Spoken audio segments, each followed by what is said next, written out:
What if I told you you could get a copy of the EdgeFinder completely free thanks to this live stream's sponsor, 8cap? 8cap is a regulated brokerage that has a special offer for viewers of our channel here, and I wanted to tell you a little bit about how this offer works. There's really only 3 simple steps to setting up a free copy of EdgeFinder through our partnered broker, 8cap.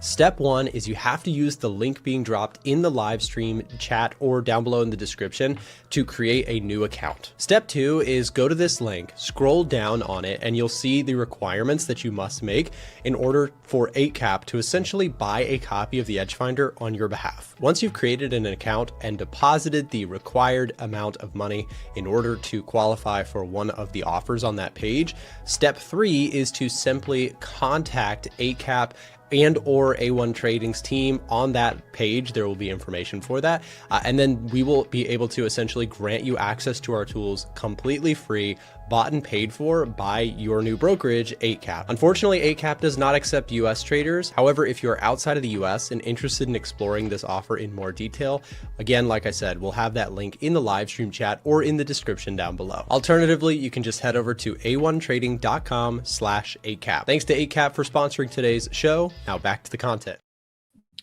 Good morning, guys. Welcome back to another live stream. I'm dropping the where's my 8cap link? Hold on. Links. Oh, I don't know where I've got it. Hold on. I'm gonna do this. YouTube description. 8cap. Here it is. Okay, there you go. If you're interested in getting access to EdgeFinder with 8cap, I mentioned that link would get dropped. There it is. No producer today. I am the sole showrunner here. Now, of course, we have other hosts coming on after me, but usually we have James from our team fronting the booth here behind the scenes. But he is actually headed over to the beach. He's having some vacation time, well deserved. So I hope he has a great time with it. And in the meantime, you're stuck with me as the sole runner of the A1 Trading live stream today. The stock market keeps going. What's gold doing today? Gold's up a little bit today. Silver's up a little bit.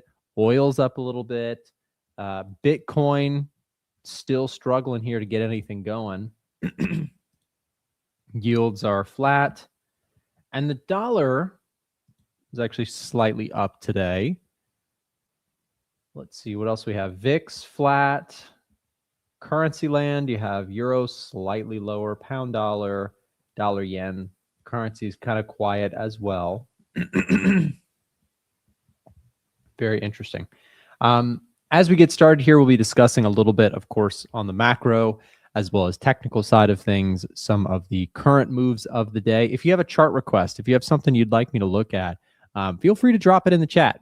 I'll be taking some requests today. We'll take a look at some charts, and should be a good show as always. So S&P 500 here, breaking to new all-time highs. And that's all the rave, right? That's the conversation right now is, oh my gosh, we are at all-time highs on the S&P 500. And I have to say, I know that this is like a shocker, and people like there's a lot of people who are very annoyed by this. They're like, how the heck are we back at the all-time highs when the Strait of Hormuz is still closed? And do you know what's crazy about it though? This is like on par with wartime game plan S&P 500. What I mean by that is that wars have, like, historically speaking, had a very similar play card for the S&P almost every time. Of course, there are exceptions where war leads to prolonged pain in the stock market, but most of the time, a year later, after a war starts, the S&P 500 is higher. Is that not such a weird statistic? But it is a reality. If you look historically at the S&P 500, I invite you to go do this because I've researched this like 37 different times. When the stock market falls on a wartime event, most of the time, majority of the time, there's a sharp move higher following it. Why could that be? Well, it's because one of the most simple things in the stock market you have to understand is one of the reasons it's so hard to be a bear is that the market starts to shrug off and desensitize to scary things happening. We saw this with COVID. We saw this with the tariff stuff last year. We're seeing it with the Iran war. It's scary at first and people panic. And then the market starts to not care about it anymore and starts thinking of the next thing to care about. And so what is the next thing to care about? Well, right now, starting out, we are going into earnings season, which matters a lot if you watch stocks, if you trade the indices. You have to understand the earnings of companies being released matters a lot. It's kind of like a CPI day or an NFP day for the dollar, right? That's like your earnings reports, especially for big corporations within the Nasdaq, S&P, et cetera. So we have that stuff starting off, and there is an expression, or not an expression, but an understanding that typically banks and financial companies go first in the earnings season. And because the earnings reflected by banks are so intertwined with the economy underneath, it matters significantly because a lot of times as the financials go, the rest of the earnings season typically goes. So if banks come out and they show promising numbers and promising stats about the economy, typically corporate earnings for the rest of the major corporations tend to be more positive. That is kind of what is brewing under the surface. In combination with another little theory that I have, which I'll get to in a second about the Iran war stuff. But first and foremost, I think that's really important that we mention. Why are stocks rallying? Corporate earnings from banks looked really promising, which also bode well for the upcoming big hitters. Amazon, Meta, Google, Microsoft, all the big names, right? The market is sensing out, oh, they may have good earnings too. And so good earnings in the long run is going to trump uncertainty around war, right? There's another thing that I have a conspiracy about, which is, does someone know something, right? With the move higher here, this is such an aggressive move, and I'm not in any way crying manipulation or the market's rigged or whatever.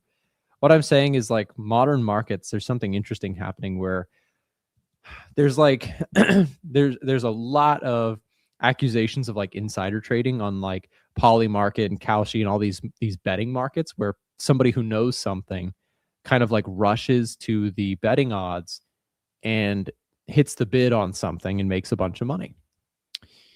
And modern markets are very smart. So maybe someone did a big bet that knows something about how developments are going privately behind closed doors, and the stock market picked up on it.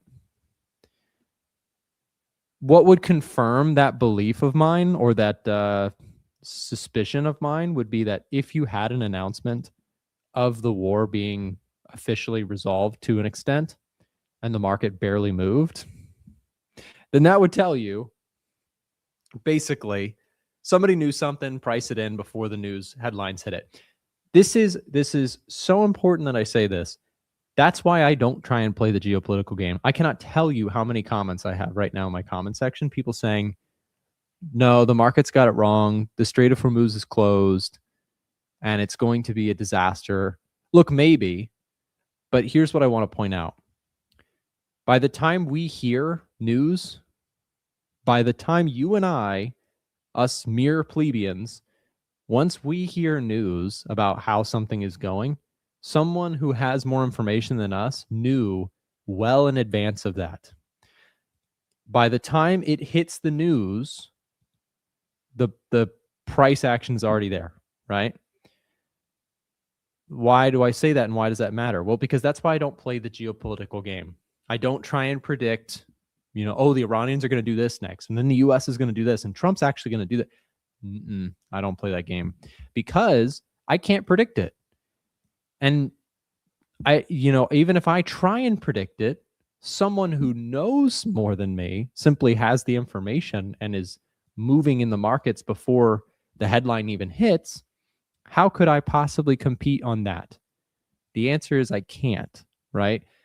So I can't predict what Trump's next post is going to be. I can't predict, like, you have to understand what things you can make decisions around and what things are silly to do. So when you see somebody who's like, the market has to go lower, the Strait of Hormuz, this doesn't make any sense, the market's rigged, that person, unfortunately, I'm not trying to be like harsh or rude, or I'm trying to be like honest.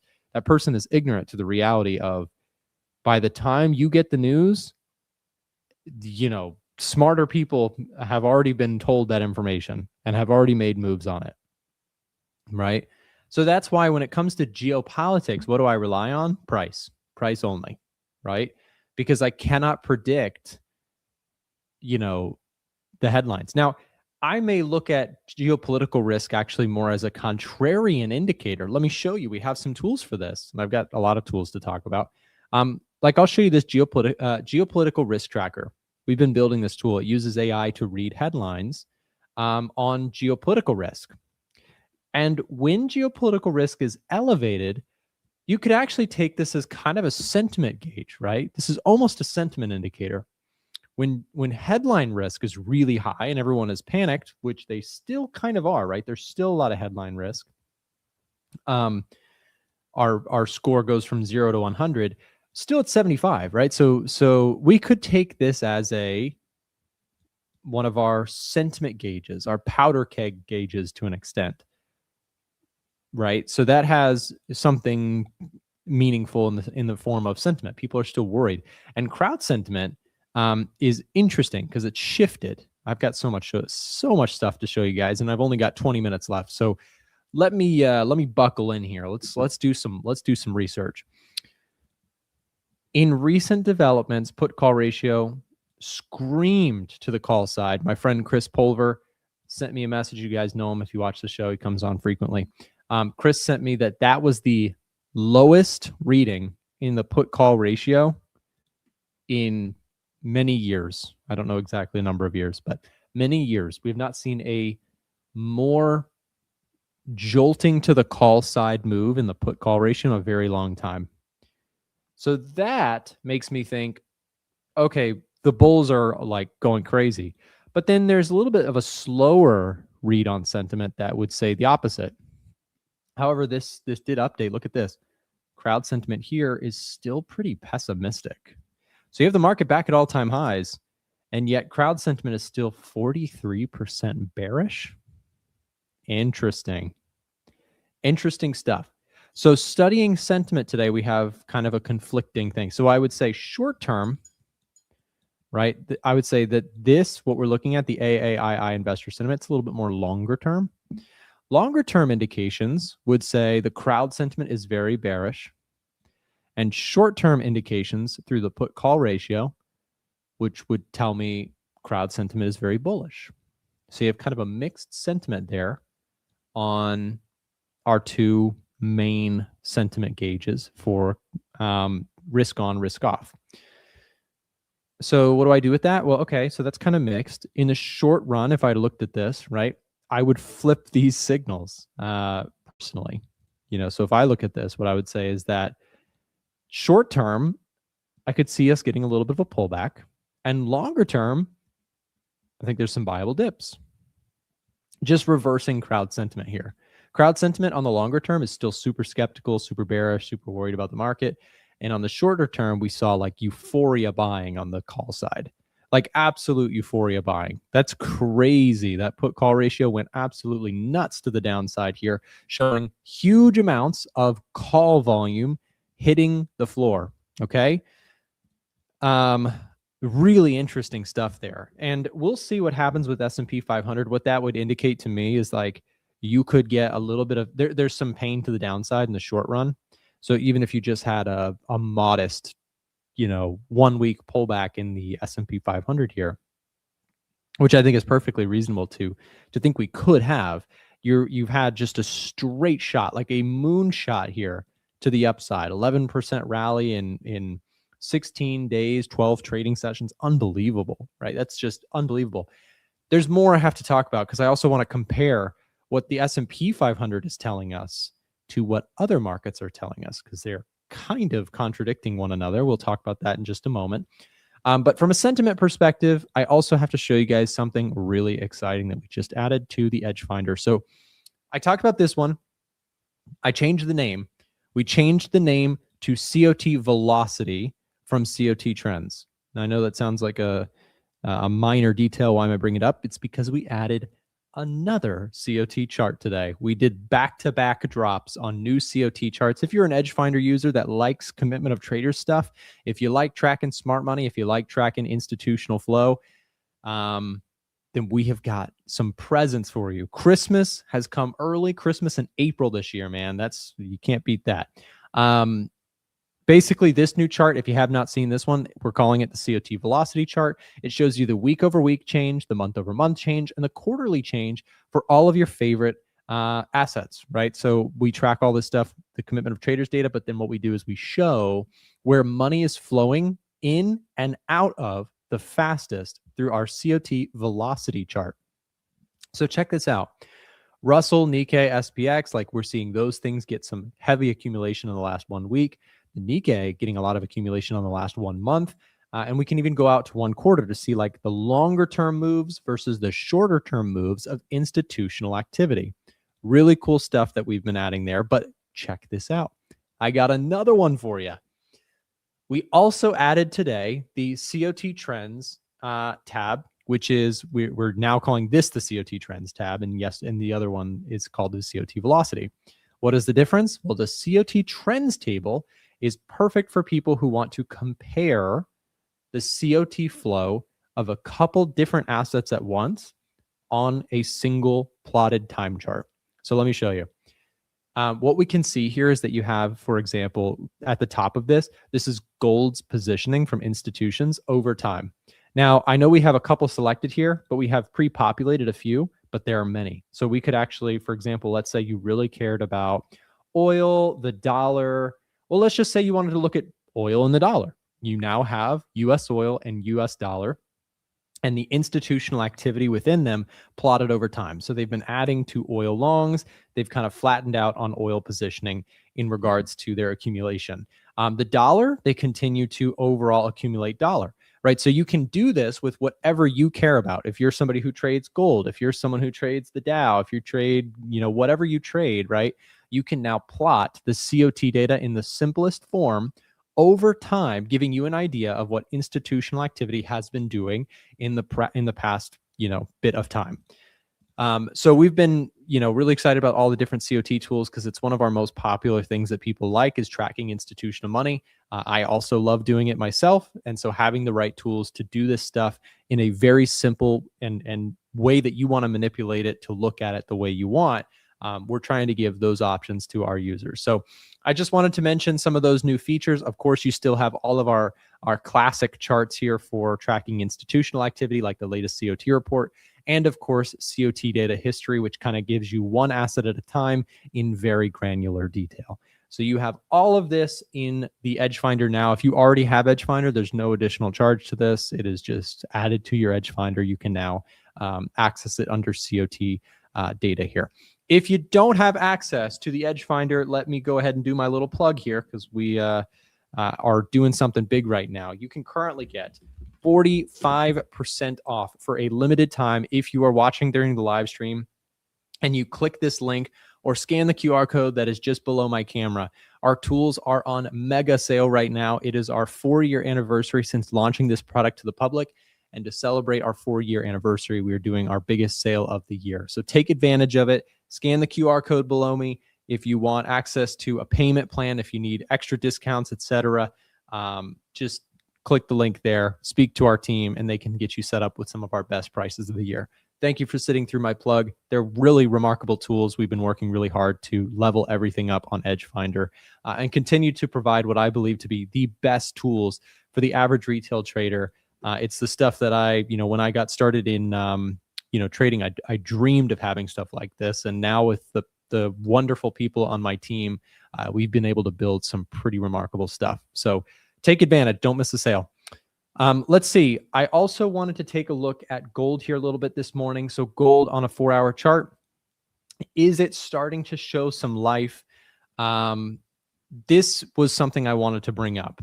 Okay, so if you are looking at the S&P 500, right? You're looking at it and you're saying, so no big deal, right? Iran war is all good. Everything is done. We have no problems. Clearly, the market is rejoicing.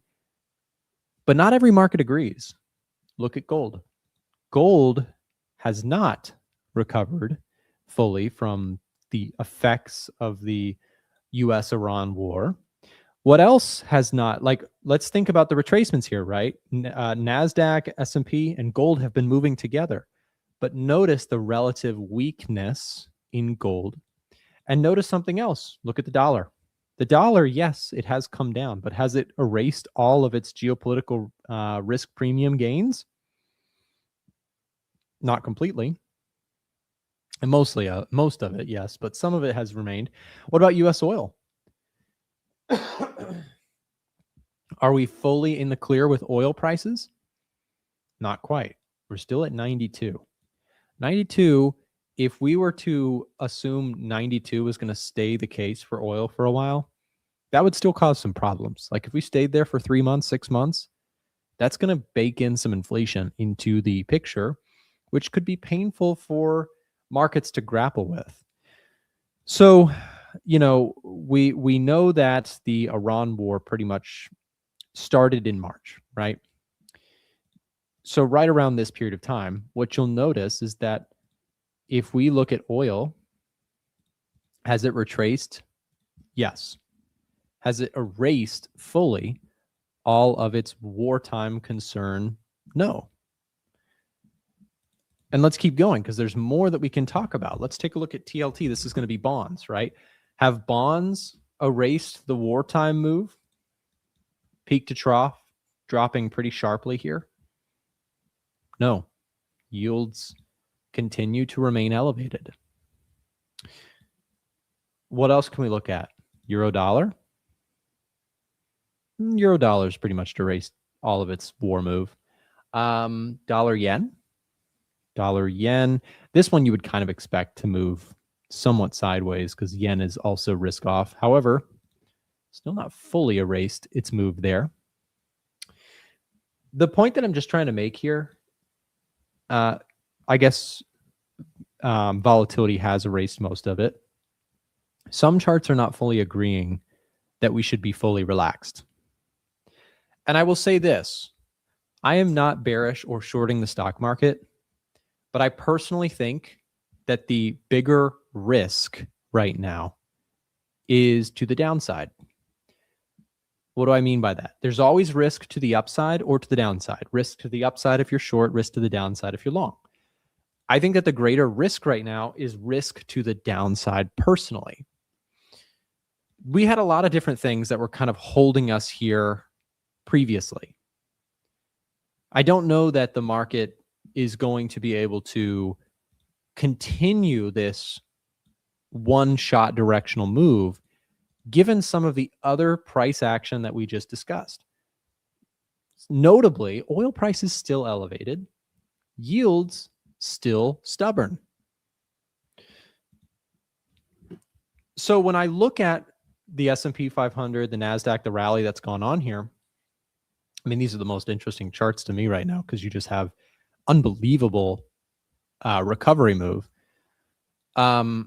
When I look at these, do I think that they are sustainable at this trajectory? The answer would easily be no, right?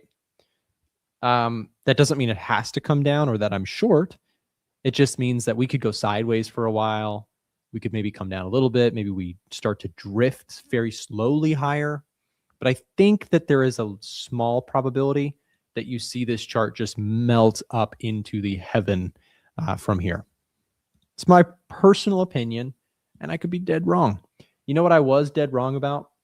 I thought that well, actually, I don't know. Let me rephrase that. I don't know that I was dead wrong about this. I mentioned that I think that when you get some kind of a ceasefire, like officially, like or even more than a ceasefire, like the war is over type of thing, that gold would be one of the first and strongest rebounders. It's not been the case. I've been wrong on that. But it's because there's an interesting thing happening. I think we can all kind of agree to an extent that the posturing of the stock market is incredibly optimistic. Optimistic doesn't mean wrong, but optimistic means optimistic. The market, the stock market, the Nasdaq, stocks, equities, etc., are incredibly optimistic that everything is going to be good with the Middle East. And as I've mentioned previously, my suspicion is that someone knew something, made a big bet on poly market, and the stock market picked up on it, and that's why the market ripped. Something tells me the way this market is moving. Let me tell you something. This movement right here looks exactly what I would expect if there had been an agreement reached. So my suspicion is that there was an agreement made, and it's not publicly knowledge. It's not publicly known. Let me put my tinfoil hat on for a second. Hear me out, right? My tinfoil hat tells me this price action is the price action of we've got a deal, all things are good. So my suspicion is we do have a deal, things have been resolved, but it's not publicly accessible information, and insider trading went rampant. That's my fun theory. I have no basis to prove that. But does that seem logical? Like, I don't know. Does that make sense to you guys? Give me a 1 in the chat if you think like maybe someone knew something. Like, okay, yeah, you guys are saying it makes so much sense. Like literally this price action, if you had showed me this price action and I didn't know what the headlines were, I didn't know what the news were, I would say, oh, heck yeah. We had a deal. Like a straight up dominant deal was made. And yet there's nothing like that in the headlines right now. This is why, in essence, I don't predict geopolitics, is because I would, like if we were sitting around a bonfire and it was late at night, we were having a drink and just chilling out together, I would say to you privately, I think someone knew something. And I just said it on YouTube. But I mean, I have no basis for it. I can't prove that. I'm just pointing out that I think markets oftentimes know something before everyone else. And so I don't try and make predictions on that sort of thing. There are so many people who unfortunately made the trading mistake that many people do when they get started, which is thinking they know how they can predict the headlines next, when in reality, the headlines are super, super behind what's actually happening. Right? So that's my theory. I think someone knew something. I think a deal was known. And that's the only reason you got such obviously decisive price action. So yeah, you can complain and say this is manipulation, it's rigged, I'm losing money because someone's cheating me, or you can just accept reality and just say someone always knows something, and you can't beat that. So don't try. Right? That's my opinion. Don't try and beat what you can't possibly beat. You and I are not sitting we're not sitting in the table room, or we're not sitting in the boardroom having these conversations. Someone else is. And so then what can we do? Well, we can look at technical trends. We can follow along. We can say the market probably knows something, so I'm going to follow the market. I can also look at macro, and I can get a bigger picture view, because macro, what's nice about macro is that it's a kind of a less like these headline events, these sort of like traumatizing, posts and tweets and oh my gosh, this just happened, and President Xi's going to do this, and Trump's going to do this, and Iran's going to do this. Like that is such a hard game to chase and play around with. But what I feel much more comfortable in doing is looking at some of the statistics, some of the data points, and just saying, what kind of environment are we in? Okay, we're in a healthy risk-on environment. Cool.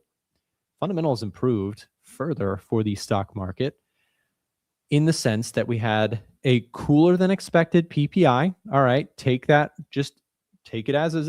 Leave your bias out of the picture for a second. I can't tell you again, guys, we're doing it again. People are politically like, oh my gosh, I hate Trump. This market can't go up, and losing a bunch of money because of it. Do not do it, man. It's like I say it so often, and then I get comments anyways. Trump's ruining this market. He's rigging the market. He's manipulating. I'm losing money because of it. You're not losing money because of Trump. You might not like him, perfectly fine. Some of the stuff he says is just wild. But regardless of whether you like him or not, he's not the reason you're making or losing money. Your own trading strategy, how you manage when you're losing, how you manage when you're winning, the sizing of your trades, you have to take ownership as a trader. And if you don't, you will chase your tail forever in trading. Because guess what? There's going to be someone else after Trump that you could cast blame on. Or you could just take full ownership and take responsibility. And I promise life gets a lot easier and a lot better when you start taking ownership of your own stuff and calling yourself out. Like, oh man, my trade was too big. Like, yeah, the Trump tweet blew my stop loss out, but you controlled how big that trade was. And if that stop loss getting hit wrecked your trading account for the week, Trump did not do that, whether you like him or not. He didn't do that. He didn't size your trade accordingly like that, right? How you choose to size your positions, when you choose to trade, stop loss placement. There's so many things that we can control in trading, but there's a lot of things that we cannot control. And you cannot control because you know what? The next Trump tweet might actually go in your favor, right? So you can't control that. Like some are going to go in your favor. Some are just chop it up. Just accept. I'm going to position size small so that when I'm wrong, and it's not going to kill me. But anyways, S&P 500 is getting a bullish reading here. So we had jobless claims here this morning came in better than expected, and that flipped our jobs market bias here to very bullish. And I'm going to reiterate that the jobs data here recently has actually been better than expected. And again, remember when I just said, like, leave your politics out of this for a second? I have seen so much. Every time I talk about the jobs market, I get a bunch of people say, oh no, Trump's manipulating that. Stop it. Get some help. The Michael Jordan meme, right? Like, relax. The jobs data is better than expected. Take it for what it is. And don't, let the jobs market can't possibly be good because I don't like Trump. If you do that to yourself, you're going to just deny conflicting data to what's in front of you. So instead, look, you may perfectly not like Trump. That's perfectly fine. But the jobs market is bigger than Trump. The economy is bigger than Trump. He's just the president. And the president doesn't ultimately control every aspect of the economy. Sure, he can cause big spikes one direction in an intraday move, but the business cycle is a 30-year cycle. The economy is bigger than the 4-year cycle of the president. And so anyways, we've got to throw the show over to our next show host. We've got Alan Perez here taking over in just a second. What I want to leave off on is, again, just follow the macro and trend data. You will be better off, in my personal view. That is just far, far superior than trying to overlay your personal biases on, the jobs market can't actually be good because, it's not. I'm not saying it's good. I'm saying it's better than expected, right? We expected to have 65,000 jobs added to the economy. We had 178,000. That was a much better number than expected. Now, it may change next month, but right now, here and now, as a trend followed, the trend improved. The jobs market data improved, right? So stay level-headed, ignore the news headline, or at least when you look at news headlines, try your best to take that, bias out of your trading, because it really, if you can't, then stop looking at headlines entirely. I know it's hard to do, but do your very best. If you can't control your emotional, like, oh my gosh, stocks are going to fall, they have to fall. If you can't control that, then it's probably best that you just ignore headlines. And instead, what I like about macro data, like, look at this. There's no bias in this. Like, regardless of what you bring to your bias here, the reason we have scorecards on EdgeFinder is because they show no bias. It's algorithmic. It's systematic, We look at PMIs and we compare them to what forecasts were from the economic community. We look at CPI versus what the economics community expected, and we weight our trades, we weight our biases here based on what the data is telling us. We look at price action to follow trends, and there's no need to stare at the headlines and freak out about what's happening or who said what. We just look at the data that's coming in. We try and build a logical trade plan. We've done it for years, and we'll keep doing it. If you don't have EdgeFinder, like I said, scan the QR code, click the link in the live stream chat to speak to our team about getting set up with a copy of EdgeFinder at a huge discount right now. I'm going to switch over the stream here to Alan Perez, who's going to be taking over after this break. I am solo running the show, so let me play this quick ad break, and then we will have Alan taking over the stream. Stay tuned. He's up next just after. Hold on, I got to find it. Here it is. All right.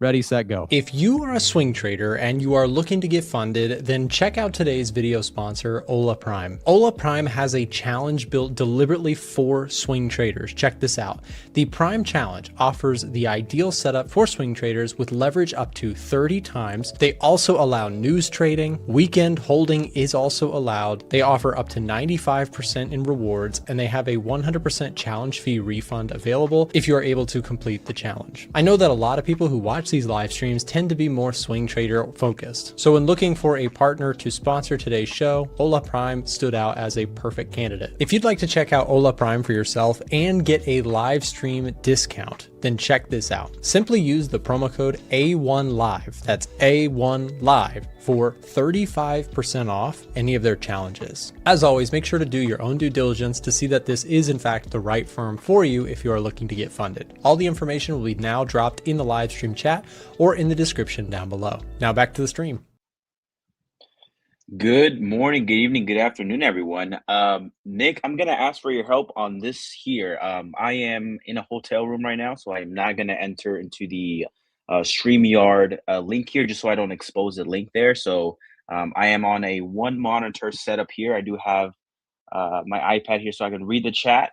However, yeah, I'm not going to go into the StreamYard to go ahead and expose that link there. So bear with me here, guys. I'm here on my laptop here, but let's go ahead and talk about markets here. And like always, if there's anything that you guys want me to talk over, anything, put that into the chat, and I will do my best to go over those charts with you guys, give you my honest thoughts and opinions. But okay, let's get started here with the dollar index. Something that I was on the road yesterday, and so when I got into the hotel and I really started looking, I was like, okay, dollar index is here at this awesome level of support. However, I glanced at the equities markets and I was like, holy crap, we are now at all-time highs. So seems like this is a monster run up here. So yeah, I was talking about this with Marco in previous streams, how I want to be careful as far as chasing these highs, and to everyone else out there as well. That could be very tricky, just because if you do a market order, we talked about it here, right? Like at the 6,800 handle, you do have so much risk to the downside here. Now, even more here, if you were to do a market order at all-time highs, I know that could be very enticing. I know a lot of people are trying to play the momentum breakout game, all that good stuff. Again, this is a monster run up here, one directional push. You do have so much room to the downside if something were to happen, right? A lot of this rally is more off of to one of the Discord members, the contrarian, hopium, right? This is not a solidified end to the war, right? This is just talks progressing, things like that. And so, yeah, this could very well roll over if there is a disappointment in the headlines as far as the war in the Middle East. So, yes, market is moving here pretty aggressively to the upside. However, I would stay away from actually, buying this market because there's just so much downside risk. I would rather wait for a meaningful pullback. And for me, that meaningful pullback would be somewhere around these moving averages here, whether it be the 50 or the 200 day, or even the support. However, I am aware that, a pullback that deep may not even come, right? Especially with a market that is so aggressive how it is right now. But just putting my Fibonacci retracement levels here, this 38.2% and the 50 lines up right within those moving averages. So that's kind of my level in the sand here that I have right now. That's where I would, patiently wait for a pullback to participate in this market. And that goes for all the major equity indexes here. You have the Nasdaq, the Dow Jones, all of that. Same kind of, price action there. So I would wait for a meaningful pullback before I go ahead and participate. All right, let's go ahead and see the chat here, guys. I know I am on uh, a setup here. Bearish, not bullish. Alan, acknowledge it. I think you're referring to the stock market fallout. I would say it's pretty bullish to me. Yeah, literally could not believe we hit all-time highs. I know. I was like getting into the vicinity, the city limits, and I was at the gas station, and I checked TradingView, and I'm like, the stock market's at all-time highs. That's crazy. Um, what about short term? And then we can continue KDX, DXY. Yeah, I'll go over everything. So short term, I think that markets could possibly continue with a lot of momentum, right? Again, this could be one of two things. This could be one of those markets where it is trading at all-time highs, and then it can be disappointed, and then you get that meaningful pullback. Or it could also be one of those environments where you are getting shallow pullbacks, and every single tiny pullback is bought into, right? That's definitely a possibility, especially in the equities market here. So I want to be patient for a meaningful pullback just because of the idea, or not the idea, but the fact that the war is not officially over, right? That is still something out there that can very much disrupt this market. So I'm going to be waiting for a meaningful pullback. Um, I'm not going to be trading the stock market here. So I know you guys are interested in what I do, like trading the dollar, Forex, all that good stuff. So the way I would participate with that is with the dollar index, right? Somewhat. So we are at a level of support here. So my personal view is that we may find a little bit of a bounce here in the dollar index. Perhaps we trade into the 98.5 handle, where you do have these moving averages here, the 50 and the 200 day. That is definitely a possibility. And then you go ahead and fade that, or you go ahead and get up into 99.5. But again, you ultimately fade that. So my current view here on the dollar index is that any rallies are likely to be faded. So then it just becomes a question of, what levels am I looking at to go ahead and fade those rallies? So I like 98.5 and I like 99.5. Ideally, the higher the better, right? Especially we go ahead and fill this gap here. This could also be a strong level of resistance. If you guys remember with me here, when we were getting the initial safe haven dollar bid, you can see here that we were basically rejecting off of this 99.5 many times. We had these strong wicks here. And we all thought like, okay, maybe that's the ceiling, right? So I do think that if we were somehow to make our way back into this area, I do think that this will be another, point of strong resistance here, and then we can go ahead and fade that. Trades that I'm looking to take, I like Aussie dollar a lot here. That is back on my radar. I had some success with the Aussie basket as a whole earlier in the year, so I'm definitely looking to go ahead and play that game as well. Again, I would be waiting for a meaningful pullback. This is the level where I bought at last time here, so around this midpoint where this 50-day moving average is at. So I would wait for a pullback into here, or ultimately at the lower ends of this channel here, this level of support at 69.5. So I do like that.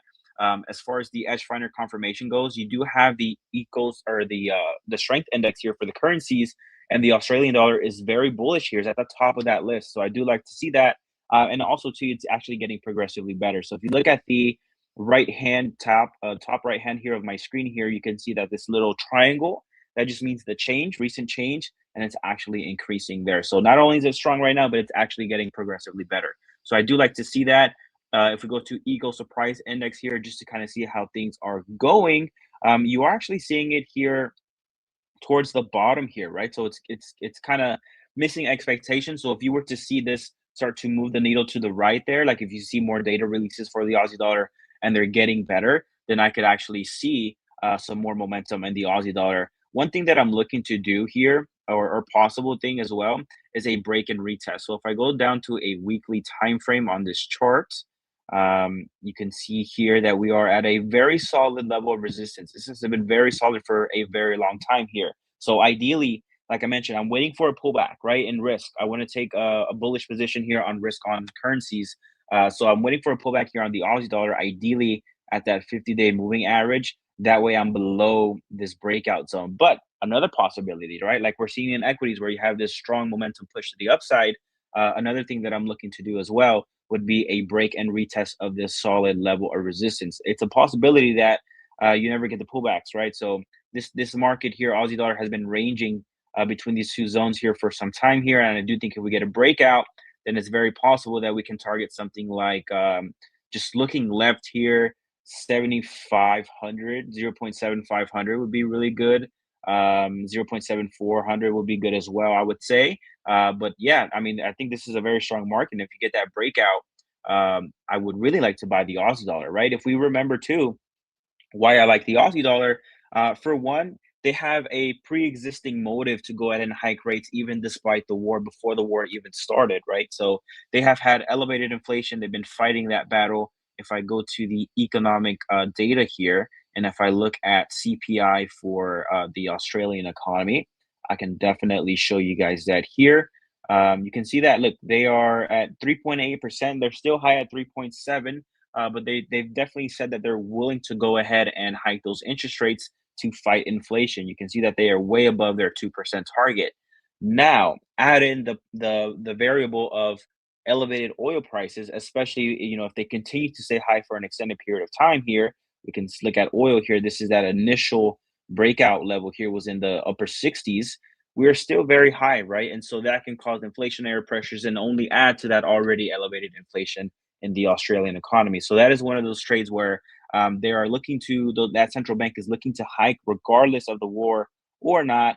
And then, the war is just adding extra fuel to that, very hawkish central bank. So I do like the Aussie dollar. So again, looking to buy that on any pullbacks, or go ahead and buy the breakout level if you get a retest.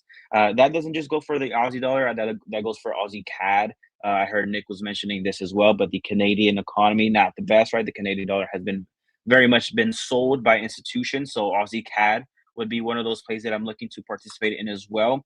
Essentially the same Aussie basket that I was playing. And look at that, Aussie CAD doing way better.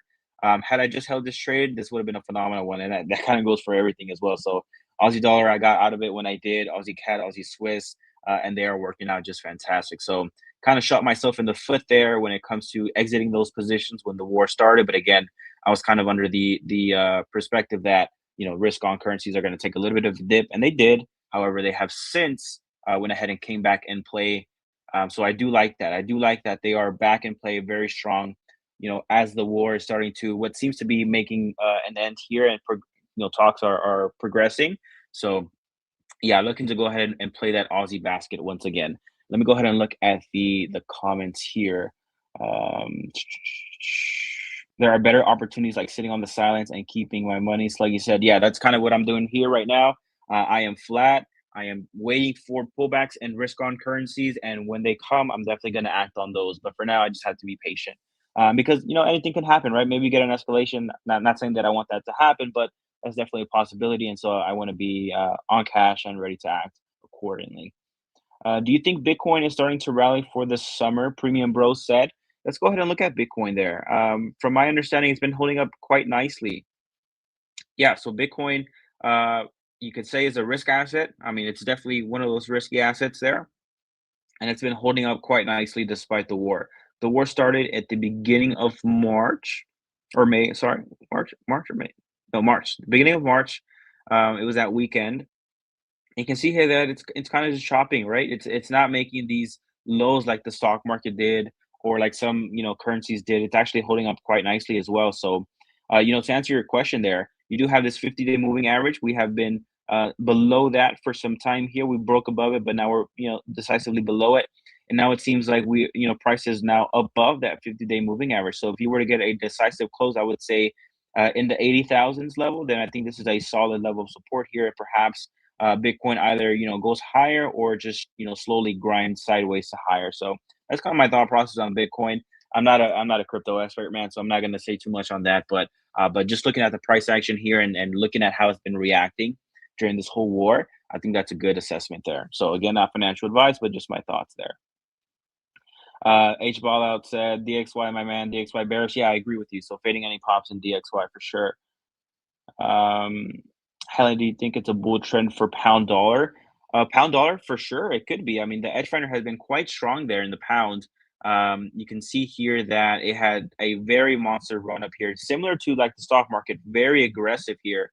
We are now at above the 50 and the 200-day. You are now above this level of support here. So I think similar to the Aussie dollar, maybe you get a pullback into the pound dollar and that trend continues to the upside. However, I don't know about how far the upside could be just because they are struggling with the growth, right? So if you add high inflation on weak growth there, it can actually be not the best. So as we get to the upper ends of these channels here, like if I were to mark this chart up here, um, let's see, 1.3800, something like this here.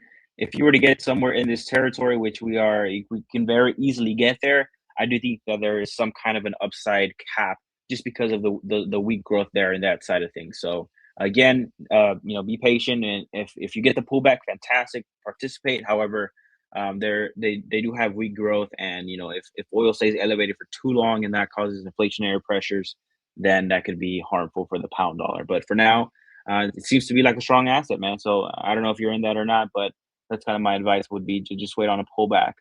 Bitcoin 250, the wave is to the downside. Okay. We started in March. Yeah, March. USD CAD is at a level. Yeah. So very interesting, right? So dollar here is at a level here of support.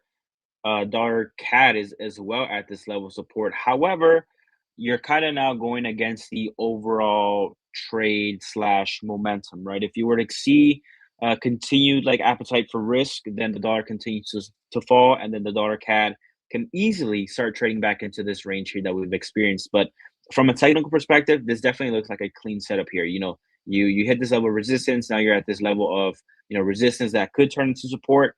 I would rather buy that if it starts to go ahead and kind of make a V-shaped recovery here at this level of support. But again, you're also seeing some numbers here for the U.S. not coming in strong or missing expectations. So that also kind of hinders that. I think the better approach would be for way to pull back on risk on currencies, especially if you have economies like the Australian there that are looking to actively hike interest rates despite what goes on. I think that's going to be a better play there. But again, I do agree that the dollar CAD here from a technical level is a good look there. However, I don't trade purely on technicals. That's just not the case. So the technicals can very easily get thrown out the window if the fundamentals are not lined up, and that's kind of the situation with dollar CAD. But yeah, we'll see. We'll see what happens there. Cheryl said, "What goes up must come down." Absolutely, absolutely. And the higher it goes, the harder the crash is most of the time. So again, you have to be very careful chasing in these prices. I know it can be very enticing to do so. However, it can be very, very scary if you get some kind of a disappointment in the headlines or something like that. You're waiting for a pullback on Bitcoin, gold, and silver. Okay, yeah, silver could possibly come back, or not silver. I'm sorry, don't reverse what I said there. Not silver, gold can potentially come back and play, especially if you start to see yields start to come down, as well as like inflation, inflation projections starting to come down. If central banks start to ease, for sure, gold can come back and play. However, you have to wait for that to happen. So I would look at the U.S. 10-year yield. It is lowering here a little bit here. Maybe if we get back into the 4.2s, lower fours, that would be pretty good there. However, until you get kind of a ceasefire or like a solid end to the war, I think gold is kind of quite choppy a little bit. But I would wait for lower yields, central banks easing, getting that the cost of carrying gold lower will definitely be good for investors. So kind of my thought process on that. What's your take on Swiss yen? Swiss yen, it was really good. I took that trade. I took a loss on that one. I was early to that one. Again, Swiss yen is quite hard because it is more of a thing that you have to time accordingly. And I got the timing wrong. So we had this very strong upward trend here, and it seems to be continuing in that direction. However, we did get a break in the 50-day and this trend line and this level of support here. So I did enter short. However, this ended up being a loser here as the Swiss yen continues higher. But again, you do have the idea that the central bank of Japan there is looking to hike rates, or not hike rates. Well, they're looking to hike rates, but also intervene if it gets too weak. However, again, that's a timing thing, so it's very, very difficult. So you took a loss there. The hard thing about Swiss yen is that there is no technicals to the left side of the chart that you can basically base off of. So that's what kind of like makes this trade tricky there. But again, I think it's a good trade. At the time when I took the trade, the Swiss yen was actually getting a bearish reading from EdgeFinder as well. So that was an added confluence there. If I look at the actual, let's go look at the top setup page here. I don't seem to see it here. Let me see. Let me include neutrals and go to Swiss yen. Let's see, Swiss yen. Yeah, it's getting a neutral rating, so I really wouldn't touch that right now until you see some kind of a decisive move from the Bank of Japan, I would say. I'm currently long Aussie Kiwi carry trade going well in there. What's your thought process on that? Uh, oh man, Aussie Kiwi, that's a great trade, man. I know for sure that it's doing well on top setups page. Let me see. Aussie Kiwi. Yeah, it's getting a very bullish reading of 11. And then if we look at the let's look at carry trade, yeah. Macro. I want to see what kind of a positive carry you're getting. Aussie Kiwi. I'm not getting a reading there. Let's see. It's getting a null reading, so maybe we can look into that there. Let's see. Okay, so AUD is 410. Kiwi is not showing. All right, maybe we can look into that. It seems like the Kiwi data is not there right now. I would assume you're getting a good positive carry though there, my friend. You're getting a very bullish reading. If we look at the actual chart here, I think that is a monster chart from my understanding. Last time I checked. Yeah, look at that, man. Look at that. Yeah, I would hold on to that thing. Hold on to that thing, my friend, and trail stops. That is a great trade there. I would love to participate if I get a pullback, but again, it may be hard to go ahead and get that pullback. So if you're in that thing, congratulations. And CAD. All right, Cheryl. So we have pretty busy week, 20th April onwards. Risk on currency like Euro, Pound, Kiwi, and CAD. I definitely want to participate in risk on currencies. Max is helping us out here with the headlines. Iran doesn't really like the U.S. proposition, found it unrealistic. All right, we'll go ahead and see. We'll go ahead and see how markets react. I do see that market's red right now. Yeah, it's red, but it's like at all-time highs, right?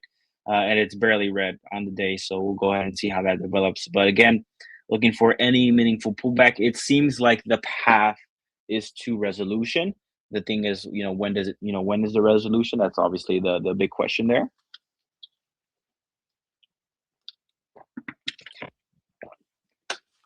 XPX just had a pullback on the 4-hour. Okay. Yeah, we'll see what kind of a pullback we see, right? If it's if you see continued headlines like they're not happy with it, whatever. Again, nothing has been solidified, so that makes the rally here very vulnerable. So I'm kind of curious to see how sensitive the market is at these highs for sure. Could be a week. Yeah, it's too early to say. I mean, look, that's one of the things here in this market is that we've been seeing a lot of back and forth where one side say things are going well and then the other side goes ahead and counters that. So that's just kind of the market that we're navigating right now. Hormuz passage will still be paid for Iranian in their view. Okay, we'll see. Let's see what oil's doing. Oil's up 2% on that. Oil's up 2%. You are seeing some a little bit of red there showing in the equity market. The dollar is a little bit firm there. Again, how coincidental, right? We are at this level of support here. So we'll see how that happens. Again, my personal view right now, I have a little bit more clarity about the situation. I do think that the path of least resistance is to some kind of a resolution. So if we can get any pops in the dollar index, I'm looking to fade that, whether it be 98.5 or 99.5. We'll go ahead and see how the market reacts when we get to 98.5. If we do get there, if we breach right through it, then obviously 99.5 is where I'm going to ultimately look for a short opportunity. And again, that's kind of my where I am on the spectrum is from like full on war to a resolution. I'm going away from like in the middle to somewhat of a resolution. The only thing is the timing aspect. But yeah, I think both sides really want a resolution. They just have to appeal to their populations.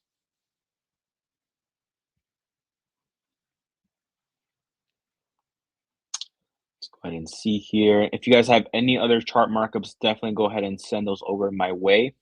Two, we have the EdgeFinder here as well on a sale right now, 45% off. If you go here, look at that. You can get the VIP signals, the stop box, the trading view tools, the actual EdgeFinder itself for 45% off. So I would highly recommend, guys, go ahead and get yourself a copy of that.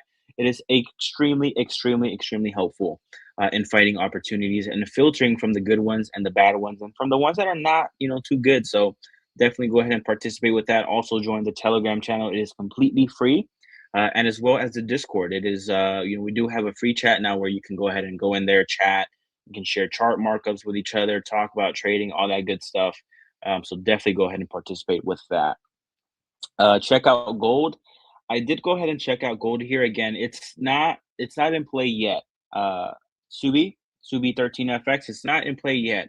You still have oil elevated, and that means yields a little bit elevated, and that means central banks are still on the cautious side of things, right? They're not voicing that they're looking to go ahead and presume with cutting rates. So that's definitely going to hinder gold's price action. I do think that you are to be cautious at these higher relative levels here, especially as you're getting out to that 50-day moving average. That could act as a level of resistance. Again, for gold to be back in play, I would like to see central banks easing, yields lower, inflation projections lower, oil lower for the gold, setup to go ahead and reform itself. But again, you did get a solid level here at the 200-day where we bounce up higher. So my thought process is if gold gets anywhere within 4,400 to 4,200 per se, that is a strong level to go ahead and start trading gold again. I think that'll be a good floor, in my personal opinion.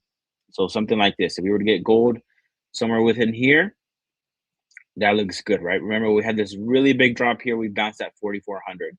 And then we had this other big drop here. We bounced at the 200-day moving average, and then we were kind of bouncing off of that 4,400 as well. So again, if we were somehow getting into that 4,400 an ounce level, I think that is good level of support there. And that was, from the peak to the low, that was a 27% drop. So I think that was pretty good there. Silver, different story. Silver, I think, is going to be sideways to downwards. You've had, historical times where in 07, 08, and or no, not 08, 2011, where you had a monster run up in silver, and then the forward-looking returns when you have these monster runs up is kind of lackluster. So you had here 1979, 78 there in the 80s. You had a monster run up in silver. You had a continuation, and then it ultimately faded and then started to get quiet. Same thing there in 2011. Monster run up. You had a continuation, ended lower here, and the returns were lackluster. Very, very similar here as well. Monster close here. You had a monster run up here, and there's very possible that we continue this 12-month candle red. And if you do get that, then the forward-looking turns, historically speaking, are not the best. So I would kind of stay away from silver. I would stay away from both silver and gold right now. And if it does become in play, I would prioritize gold more than silver. Hello. Hey, Marco. Can you hear me okay? I can hear you in the background. Yeah. Awesome. I can't enter the StreamYard tab because I don't want to expose the link. So you might have to help me there as far as like changing the screens and all that good stuff. But I can definitely hear you. Good. Sure. No worries. How are you doing? You're traveling? Yes. Yep. Nice. I think we had some news just now. So if I flip to my charts, so Iran's planned Hormuz toll to be paid via Iranian banks. This was basically risk off. So dollar up, stocks down, oil up as well. Any thoughts on this? To be honest, I can see why it's risk off, but I don't see why it's such a big deal that it impacts the markets, like in the long term. Yeah. I kind of, if you can answer me this question, Marco, I was for the past 2 days, I've been a little bit like busy away from the computer there. Is this the first like negative headline we've seen, or have we seen some back and forth still within these 2 days? No, we saw some stuff. So we Okay. saw, for example, Iran. We saw, for example, the US sends thousands more troops to the Middle East as Trump seeks to squeeze Iran. But looks like the ceasefire is prevailing for now, and risk on is prevailing because S&P is, of course, at the all-time highs.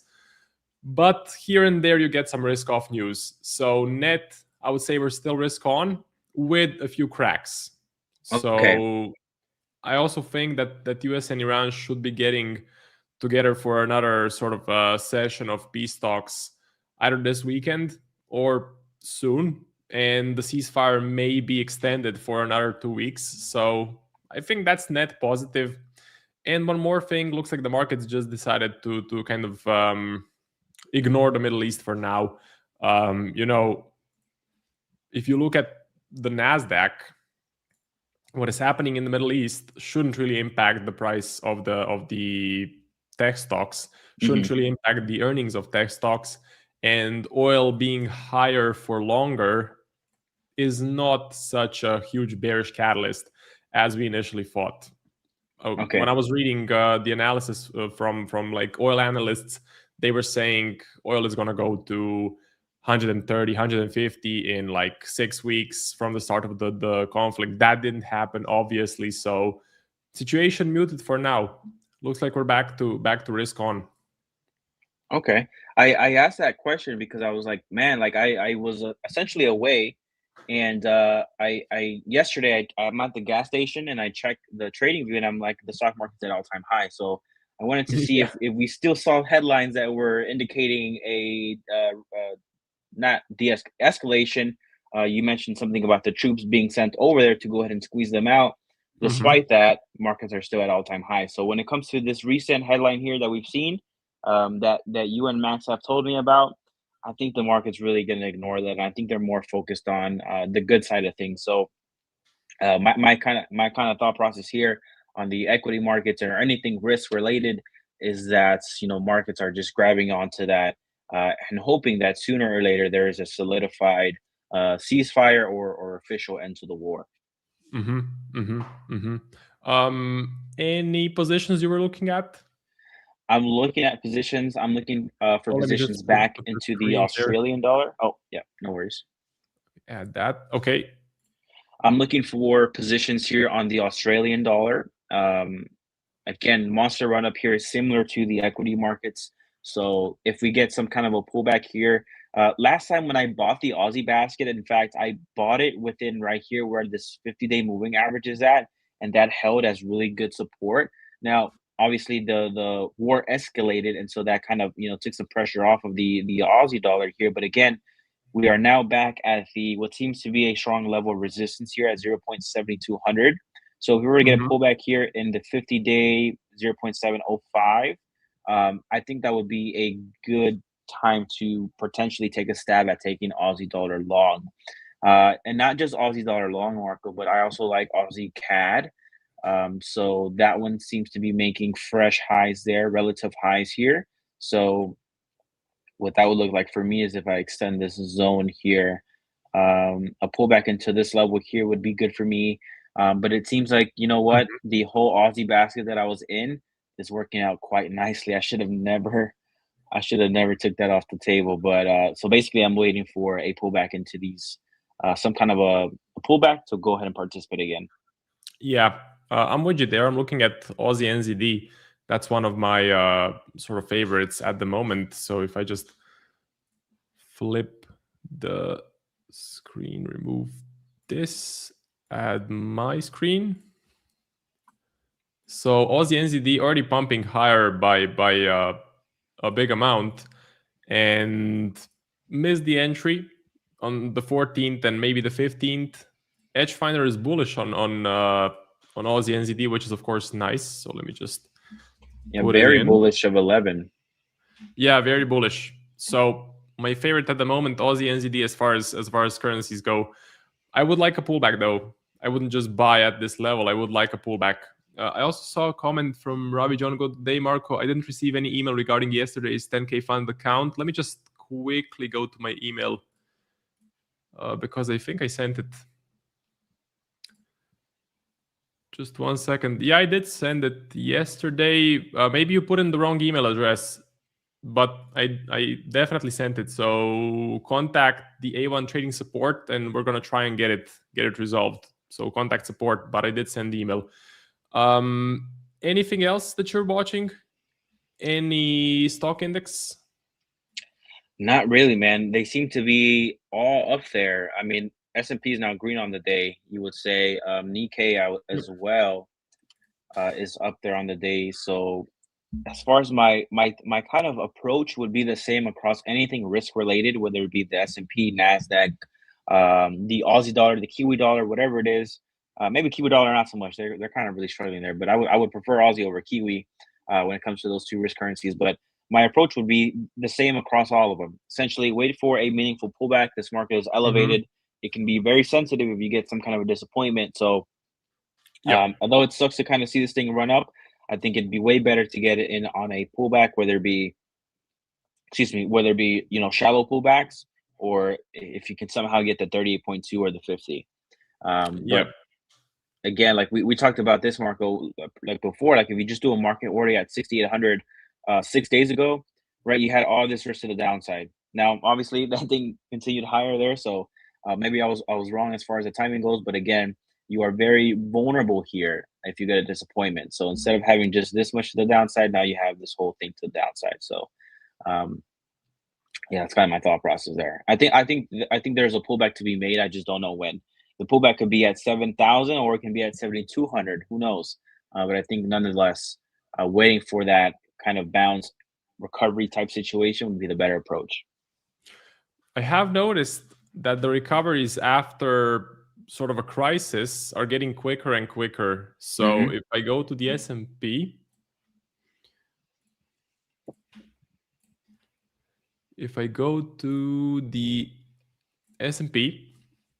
and that April recovery was very shallow, very, very shallow.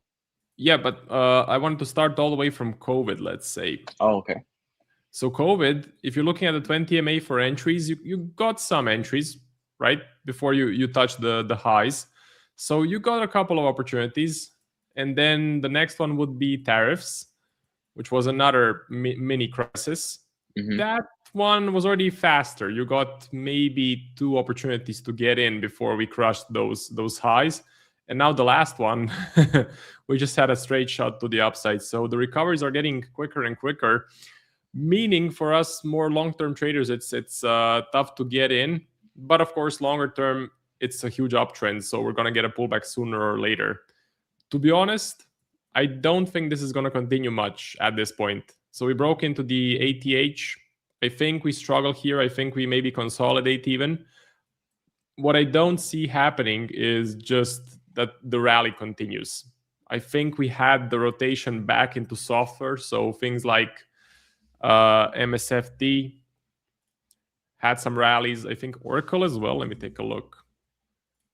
Well, a little bit. Yeah, Oracle as well. So energy companies, I think the money went out of energy into software. So the opposite of the rotation that we had a couple of months ago, where money went from software into just a second. So Ravi John, definitely check the spam folder. And if you can't find it, drop an email to the A1 support team. But it should be there. It should be in the spam. That's basically it from me. A rotation into software, but I think this is now overextended. Looking for pullbacks. Hopefully we do get a pullback to that 20 MA, and then it's game on for buy entries. Yeah, I mean, to your point, Marco, the past has shown us that whenever the market is relieved, you do get like very shallow pullbacks, and that could definitely be the play. So if you throw on that 20-day moving average, and if you just kind of take some intraday positions along that 20-day, until you're ultimately wrong and you have that big correction or big pullback like we're all waiting for, I think that's also an approach there as well. So that's something I'll probably consider with the Aussie dollar. However, because I've experienced this myself, but with Aussie, the pullbacks that I want, the ones that I'm waiting for, they never usually come. So shallow pullbacks is definitely something on my radar as well. Yeah, I've had the same experience. Maybe we should be a bit more aggressive. Maybe get in on an initial sort of probe with small risk, like maybe a quarter of the full position. That could be a good game plan. But to be honest, I think I'll just continue waiting for pullbacks. It just fits my style the best, and it filters out all of the trades that I would otherwise take. If I was just chasing the highs, I would probably be in like 8 positions at the moment, which is not manageable. So let me ask you this. Since we are seeing a firmer rotation into like software and then a little bit of tech there, do you have a favorite stock that you're looking at right now? If you could pick one, what's your favorite stock? So it's not related to software, but it's basically Avis, which The car rental company. Okay. So I'm not looking to trade any individual stocks, but just this is a crazy chart, so I wanted to bring it up. As far as,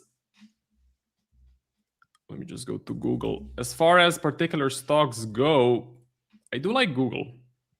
So Okay. I would actually focus on an individual stock, and it would be Google, because Google Gemini is, in my opinion, doing pretty well. It should be even more efficient than OpenAI. Maybe could even beat Claude, but again, Claude is a bit different. So it's not a fair competition. But I think Google Gemini gives Google that extra boost when it comes to the stock price. So if you look at Microsoft and you compare Microsoft to Google, as an example, Google has been holding up much better. It was in a steady uptrend, and I think once we cross into all-time highs, or maybe we get a pullback to 20 MA, this strong uptrend can continue as long as Google Gemini keeps performing well. What's your take on that?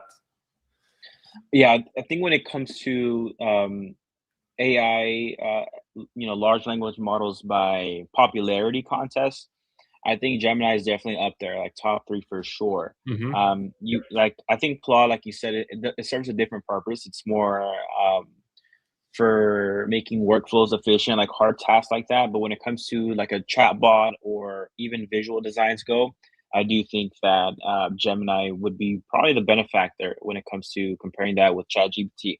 I've personally migrated away from ChatGPT entirely. I now use Gemini for visuals and Claude for like other hard data or like research type work. I was gonna say my favorite tech stock would be this shoe company called Allbirds. I saw that. You saw that 1,000% a day. They said they're gonna ditch the whole shoe model and go into AI, and it made I thought it was like 1,000%. It's like 800% in one day. So yeah, similar to that Avis. This Yep. thing is a monster here, and it's only $12, man. I don't know. Yeah, pretty cheap. Pretty cheap. It was once $680 or $650. So we Yeah. will see, man. Maybe Nike should pivot into AI, because Nike has been getting crushed lately. They definitely have. That could be a smart move, and Avis should pivot into AI to boost the explosion in the price even more.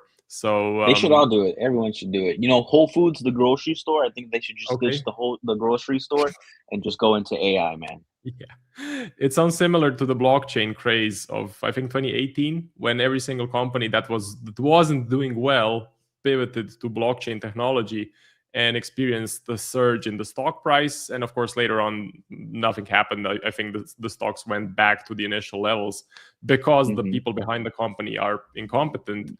But the current craze is AI. Just putting AI in the name makes the value go up, and it's crazy. It could definitely be faded, like for the scalpers out there, or for the guys working at S&B Capital, for example. I'm sure they are fading these crazy moves. So there's a big edge behind these explosions and maybe fading them. But I mean, this move is faded up, I would say, like 50% already. So definitely a great move there. And other than Bird, what else do you have in mind? So if you had to pick one stock that you would focus on to short-term trade for the next 2 to 3 months, let's say, like my pick is Google. So what would be yours? You don't even have to be trading it, but something that maybe caught your eye. If I were like trading it every day, I would say something like a Google, an Apple, a Tesla, one of those. Okay, cool. If I were to be playing a longer term horizon of 3 to 5 to 10 years with upside, I would say anything cybersecurity. Like a cybersecurity ETF, I think is definitely one of those things where I think it's not only one of those things where it has to happen. Like you kind of need a lot of cybersecurity, especially in the era that we're going to, and the more tech focus we get, and the more technology we integrate, all that good stuff. So I would definitely say cybersecurity. Cool. Yeah, I do agree with you. I think energy and cybersecurity is gonna absolutely go up in the next few years, because that is the one thing that artificial intelligence needs more of. Like, it cannot replace cybersecurity, but it's gonna need more cybersecurity to put it under control, and especially energy. I mean, all of the hedge funds that are profitable in the last few years, they are buying energy right now, as far as I got from a little bit of research. So that's definitely a smart move. And you mentioned that you use Claude for deep research, like to get in the data. I've never used Claude, to be honest. I've only used ChatGPT, Grok, and Gemini. But people keep telling me that I should try out Claude. I thought it was mostly an agent that you kind of put on your computer, and then it does things with your documents and stuff. But I never used it for research. Is it pretty good? Yeah, man, it's really good. I use that for a lot of different things, not even trading related, but you have Okay. your chat bot, and then you have what's called co-work, where you give it access to your computer. I haven't done that, but essentially what it's kind of like an open claw type situation where you can give it access to your computer files, and you can do like you can make commands. So like, excuse me, I have a command with Claude chatbot is /source. /source gives me market moving interesting source, things that are happening in the day, and I turn that into like the stuff you would see on the A1 trading Instagram, like stories, stuff like that. So you can basically do a take that into the co-work era or the co-work environment, and do like slash I don't know, /good morning or something, or I don't know, and it'll do things on your computer automatically, or create Oh, files and cool. things like that. Cool. Yeah, it's really, really cool. And then when it comes to like deep research and stuff like that, it has been very effective. It helps me a lot. Yeah. Awesome. Yeah, it could help with something I've been doing lately. So basically, for calculating how long it will take to pass a prop firm challenge and get a payout, I've been using AI. Basically, you put in all of your stats. So for example, 45% win rate, 1.8 to 1 reward to risk, 1 trade per day, 1% risk per trade. And then you give the account you want to buy. For example, if we're talking about DNA funded, let's say 25K, and then you give a target in terms of the payout, how big the target is, like $500. And then it gives you the exact timeline according to your statistics, how long it takes you to pass stage 1, stage 2, funded stage, get a payout. And it even calculates if you will fail maybe once or twice before you actually reach a payout. So using Claude for that could be smart. I could get maybe an even more accurate answer. I'm gonna look into that. Yeah, and the live agent aspect of it. So a lot of the like AI is really cool, and the chatbots are really cool as well. But they are all subject to when you initiate a conversation or you initiate a task. Yep. The cool thing about having it run on like the co-works type situation is that it's live. So let's say you have a specific prop firm, right? And you can tell it to do like any rule changes that could affect my current risk management style, or cause me to be at more of a disadvantage. Let me know, or alter this, right? And so it's kind of doing that live versus you having to on a daily basis or whatever check to see what's going on. But to Max's point and to KDX's point as well, wouldn't recommend doing it like giving it access to like a PC if you have some kind of an Apple device. They're a little bit more secure in that sense, and that's why people do the open clause on the Mac Minis or whatever. Yeah, I've never given it access to my stuff, guys, so don't think I have or whatever. But yeah, it could definitely be beneficial. I think as it gets more developed and more people use it and things like that, for sure, I would be looking to adopt it. But for now, there's no need for me to do that right now. Like I'm not running a 50 employee enterprise or nothing like that. It's just me myself. So I really wouldn't. There's no need for me to do that. I just wanted to quickly post the link to the giveaway form before I forget. So if anyone wants to participate in the DNA funded giveaway, it's going to be a 10K one phase account, and the link is in the comment section. Also, I saw a comment, any recommended prop firms. So we recommend DNA funded, and we have a discount code, which is A1 Live. Okay, it gets you 25% off any DNA funded challenge. So check it out. And then to get back to our topic, AI for me has been a total game changer in terms of research. For trading, I think I saved days, maybe even weeks of research, because nowadays to find a piece of information, it takes a few minutes, and it used to take hours of research. The last thing I researched, I think, was the Bank of Japan intervention. So, for example, it listed all of the times when there was an intervention, and then I got a pretty large sample size to know what to do at the moment. So on USD/JPY, just to refresh the viewer's memory, I'm looking at the 160 level. I'm looking that this level gets defended, and basically I have an alert set. So when we hit it, I'll place a sell position, and I'll either aim for a drop like the one on the 19th of March or the 8th of April, or I'll aim for a full-on intervention, which is a huge meltdown, and that's going to turn into a longer-term short position. We also had, I don't know if you caught this, Alan, we had Japanese Finance Minister Katayama yesterday saying we will take bold actions on FX. Yeah, I saw that one. Yep. So it's getting heated up again. Pretty weird that they're mentioning bold action below 160. Usually they get vocal above 160, but it just goes to show that the level is gonna get heavily defended, and like it's not free money, but it's very close to free money if you just sell at 160. Like, of course, a trade can lose even if you put the stop loss above 162, but before you lose a trade, you can get many scalps where you just take profit on a sell-off, such as the one on the 19th or the one on the 8th of April, and we're gonna see how many we get.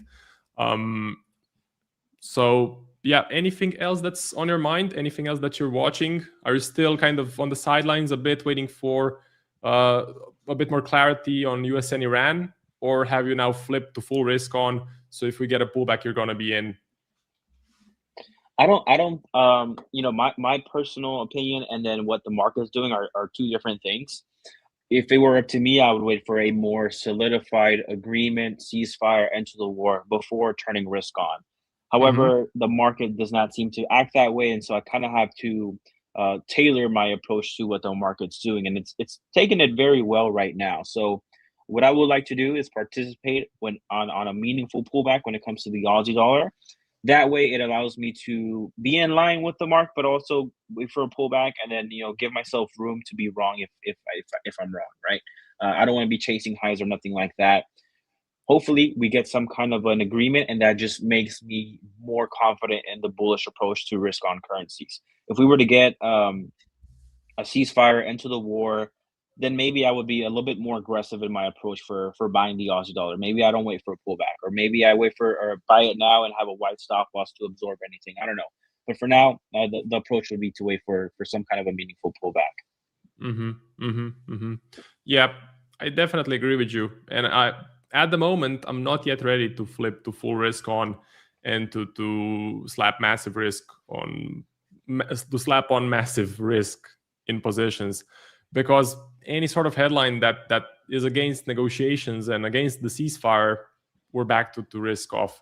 So the main question now is the risk on environment strong enough to survive any negative news announcements?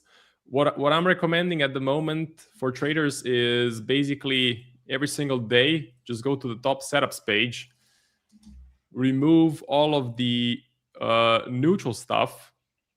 You get a nice list of very bullish or bearish assets, and then pick the ones that are risk on.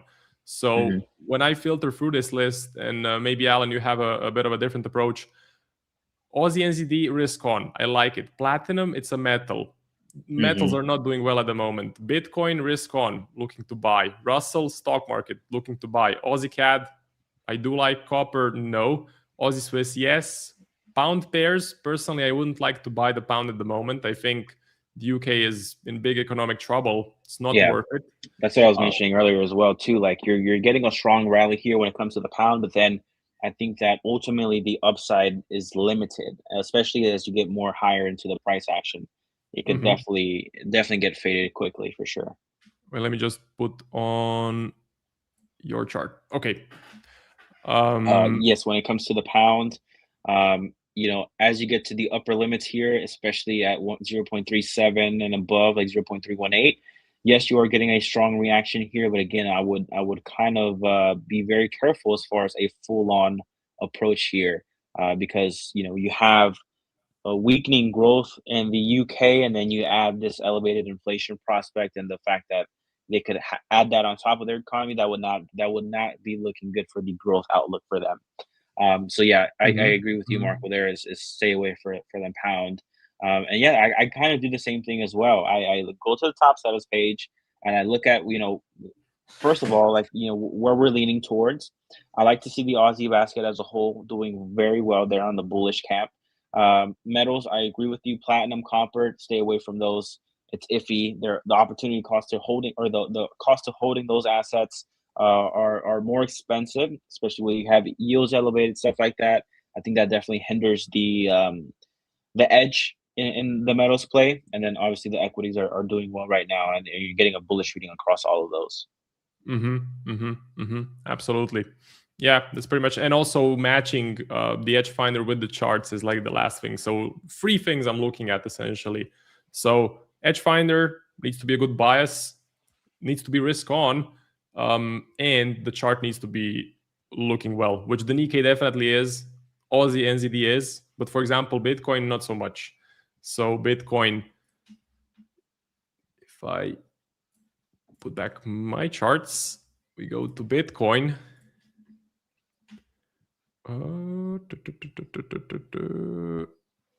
Here it is. Bitcoin is still in the range, still looks super flat. And unless we can cross this resistance level, break out of that, and actually print consecutive blue candles on the daily, it's not good enough. So it fits 2 out of the 3 criteria, not good enough to take a position. So that's the way I'm filtering. Okay. Yeah, I agree with you for sure there.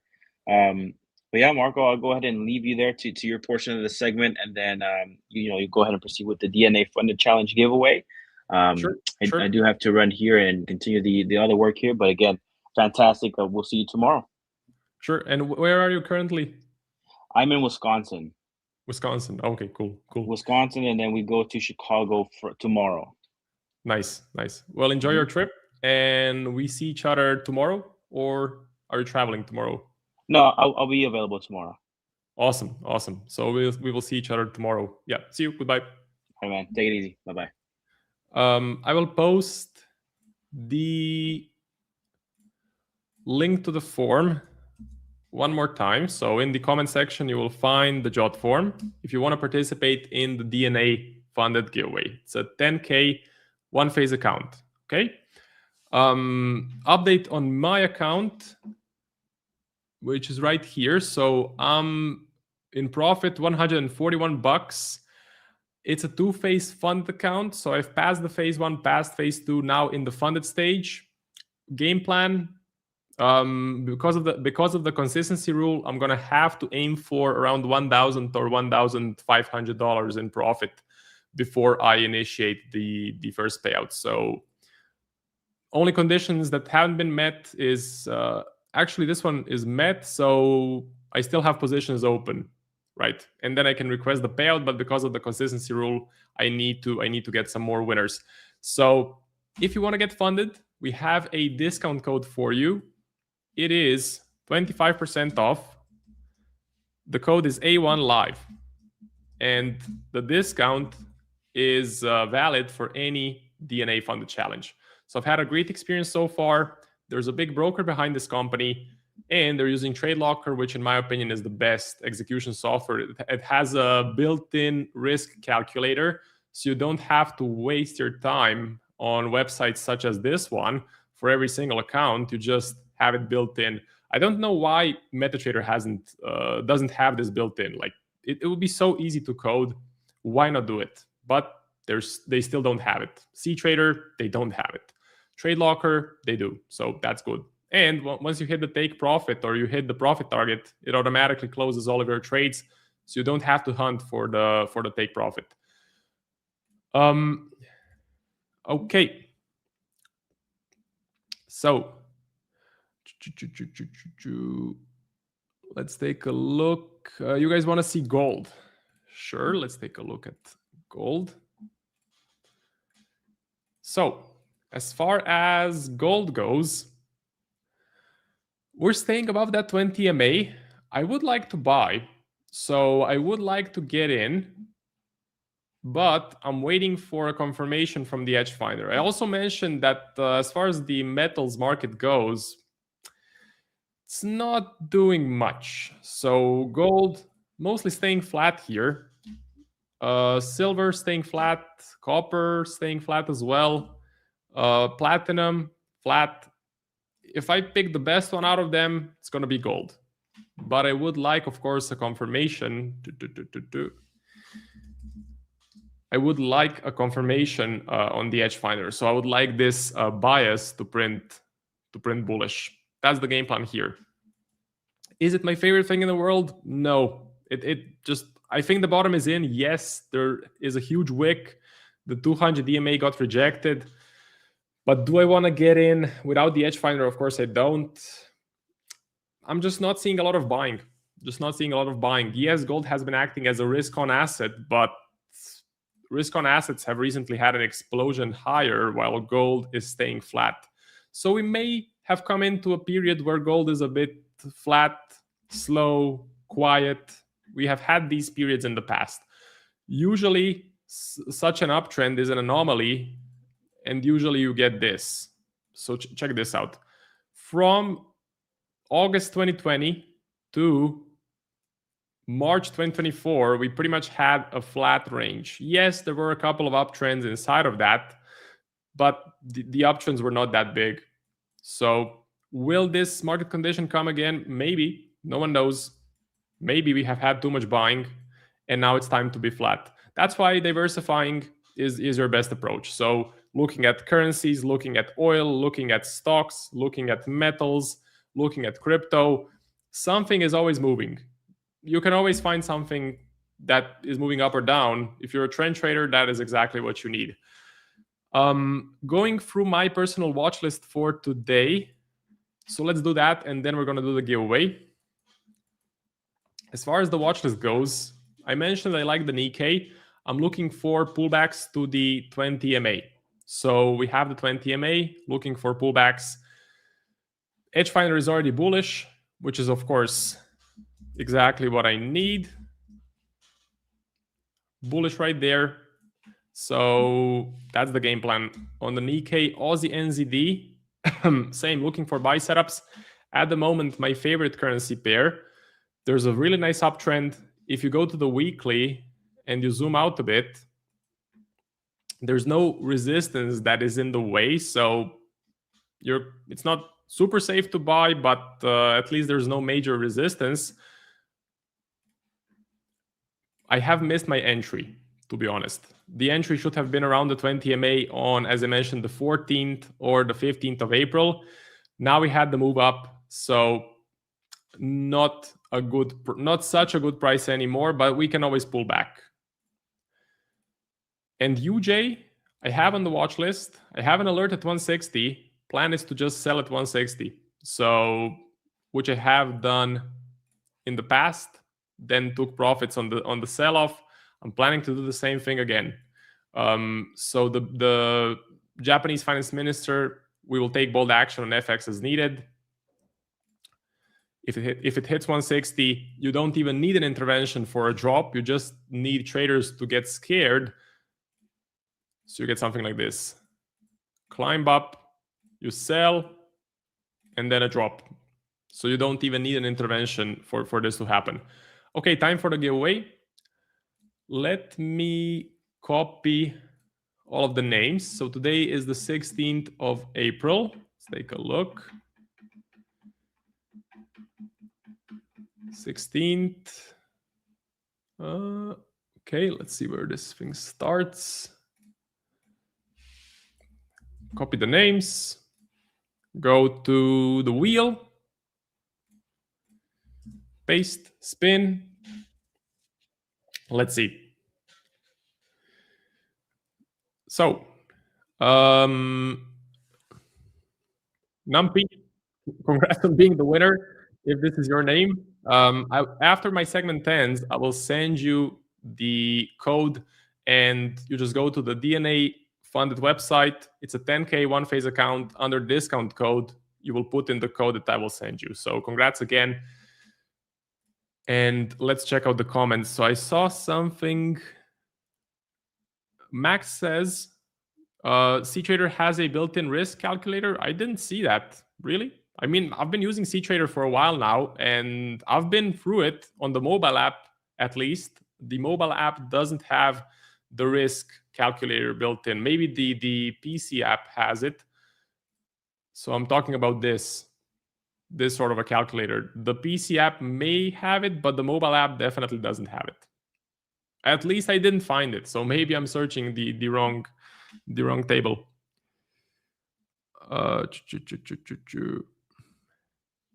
Also, Max says, yes, Marco, but you need to book some profits daily for that to work. I should. So the game plan is I have 3 positions running.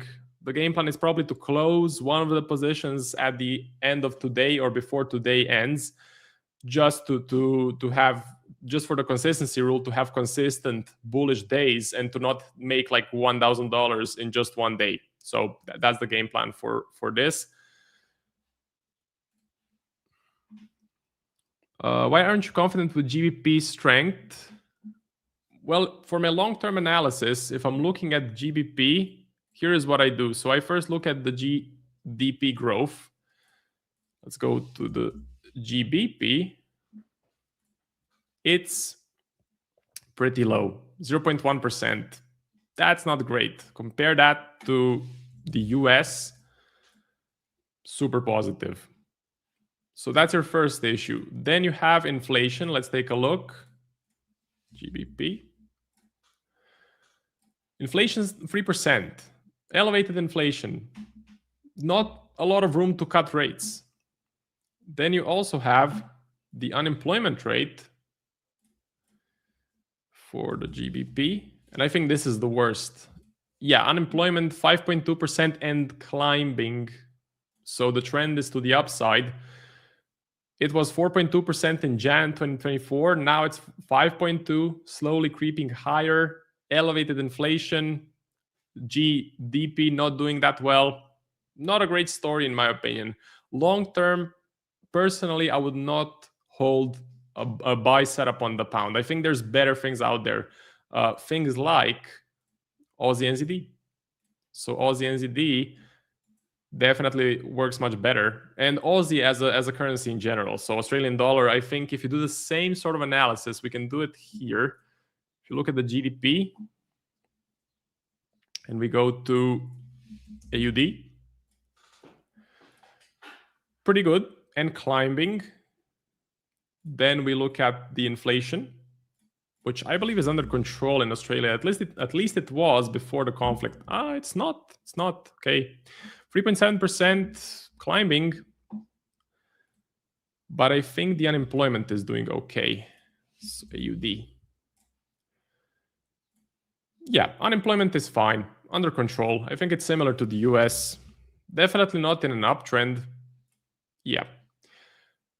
And before the war started, the Australian Central Bank, they were super hawkish. So they were planning to hike interest rates. I think they were, at the time, the only central bank looking to hike rates, which also tells you something that is bullish for the currency. I haven't checked out the central bank rate forecasts in a while. Let's see, RBA. To the upside, absolutely. So looking to hike. What about the Fed? Fed, still a cut. Interesting. Yeah, by the end of 2026, there is nothing. I think we hold the rate, and then maybe 2027, we start to cut. We're going to see. Central bankers are mostly looking at the situation in the Middle East at the moment and seeing how that thing develops.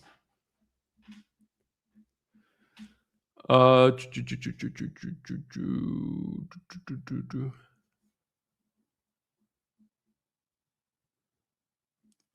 so Max says on mobile, there probably is not a risk calculator.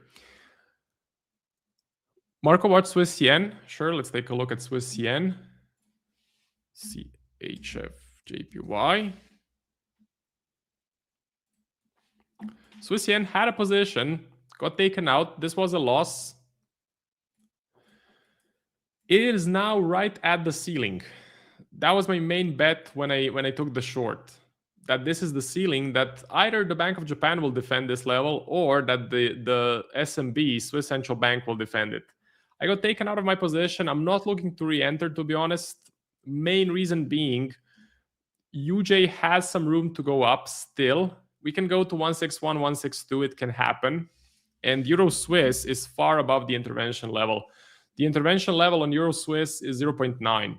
That is when, or close to when, the SMB started getting vocal about the Swiss franc being too strong. So if Euro Swiss goes back to that level, then yes, we could expect an intervention. But if it stays hovering far above it, then an intervention is not so likely. Okay, and I still have 1 more minute. So what can we do for the 1 more minute? I went through the watch list, went through gold. Oil. Yeah, let's do oil. Oil, I'm pretty flat at the moment on oil. Again, the negotiations fell through on the weekend. Strait of Hormuz is still closed. Oil should have been going higher. It's not going higher. So you're getting good news as far as oil goes, bad price. That's something I don't want to be involved in. Being patient on oil at the moment. I don't think we're going to clear this support level, so I don't think we go down, but I think we could remain flat here. Oil prices can just stay elevated for longer. So that's about it from me. Don't go anywhere because James is coming on in a couple of seconds. Don't forget the code A1Live gets you 25% off on DNA Funded. You can catch me tomorrow. I'll be doing another giveaway. So good luck in the markets, and I will see you tomorrow. Goodbye.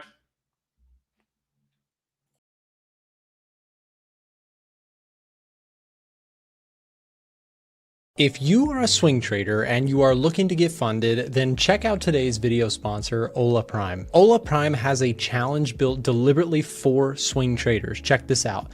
The Prime Challenge offers the ideal setup for swing traders with leverage up to 30 times. They also allow news trading. Weekend holding is also allowed. They offer up to 95% in rewards, and they have a 100% challenge fee refund available if you are able to complete the challenge. I know that a lot of people who watch these live streams tend to be more swing trader focused. So when looking for a partner to sponsor today's show, Ola Prime stood out as a perfect candidate. If you'd like to check out Ola Prime for yourself and get a live stream discount, then check this out. Simply use the promo code A1Live, that's A1Live, for 35% off any of their challenges. As always, make sure to do your own due diligence to see that this is in fact the right firm for you if you are looking to get funded. All the information will be now dropped in the live stream chat or in the description down below. Now back to the stream.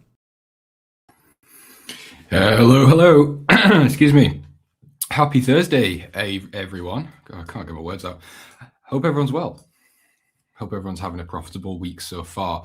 So I'm still in the Aussie New Zealand. Nothing's really changed. We've had the move to the upside we were looking for. Yesterday, I think we were actually pretty much flat. When I say flat, I mean in terms of price movement, we weren't really seeing much. However, since then, really nice move to the upside on Aussie New Zealand. The fundamentals are still very supportive. As you can see here, Aussie New Zealand still the most bullish reading on the EdgeFinder with a score of positive 11. So yeah, on this side, perfectly fine. So all we're doing is kicking back, relaxing, and getting some swaps paid into our bank account. Well, not bank accounts, into our trading accounts. I'm still cautious with this market, which is why I'm being a little bit aggressive with the trailing stops. I've not trailed any further. Our initial position is at break even. My scaling position is at 1% risk. So I've recycled the risk from the first position into the second position, and that's as simple as it is. But I am, again, as I said, very cautious about the overall behavior of this market. It's getting very stretched. It's just, it's looking messy, looking a bit, yeah, not great.